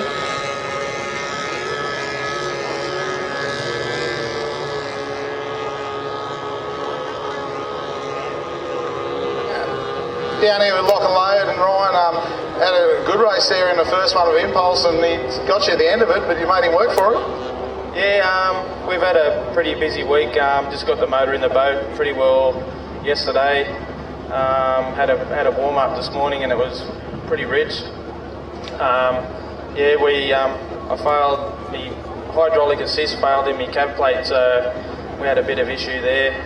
But yeah, he's pretty quick, and we've got a fair bit of tune left in the boat, so hopefully we can sort her out and get into it. Look, it seems a few of the 6 litres are pretty quick. There was 3 of us there in that race that were all talent for a couple of races. I bet you thought when Shenanigans wasn't running, you were going, I should be able to get a couple of good wins here and do it a bit easier, but no, they're not letting up on you. Yeah, no, it's getting real competitive, the 6 litre class, so I think the engines and that are all pretty on par. Probably comes down to a lot of setup and driving ability, I think. If you get a good clean run, I think you can sort of go a long way with it. Yeah, well, we've seen that I think the last couple of years of the engine's horsepower factor is much to muchness, but the way boats are set up and propellers and the little things we've only spoke about it probably for 3 or 4 years, that started looking at what's under the boat more now and how to make that work better and more efficiently other than just more horsepower in it. And that's where, but more guys are catching on to that as well and doing more there, and so it just keeps getting even and more even, and the competition there, Skeet's come back from Adelaide again and it's looking competitive, and all the guys have really stepped up. Andrew Wamsley went really well in his, but the Lock and Load boat always shows great speed. Yeah, we've sort of always got the top end speed. We've changed over to methanol too for this weekend, so it's the first time this engine's seen methanol. So yeah, we'll just creep up on it. By the end of the weekend, I think we'll show some real good speed. Yeah, I saw Chris here walking around before. He'll be hanging off it and making sure all that goes to plan. He's pretty good with your tune up on that and keeping you in a straight line and making that happen. And I expect, like his boat always was, it always ends up fast, and you guys keep working to keep putting it back out there and making sure you're in the best shot. So hopefully come tomorrow afternoon, you're at the pointy end, mate. Yeah, no, that's it. Chris has been unbelievable. Last couple of weeks he's put in massive hours to get this engine ready for this weekend. There's nothing else up there anyway. Yeah, he's only an auto electrician, so he doesn't work too hard. But no, he's a machine. I can't thank him enough. I wouldn't be here without him. All my crew, the boys, they drove up to pick the motor up through the week, and it's just a massive team effort, and hopefully we can be all good for the weekend. Indeed, mate. We'll catch up again over the weekend. Thanks for your time. Thanks, mate.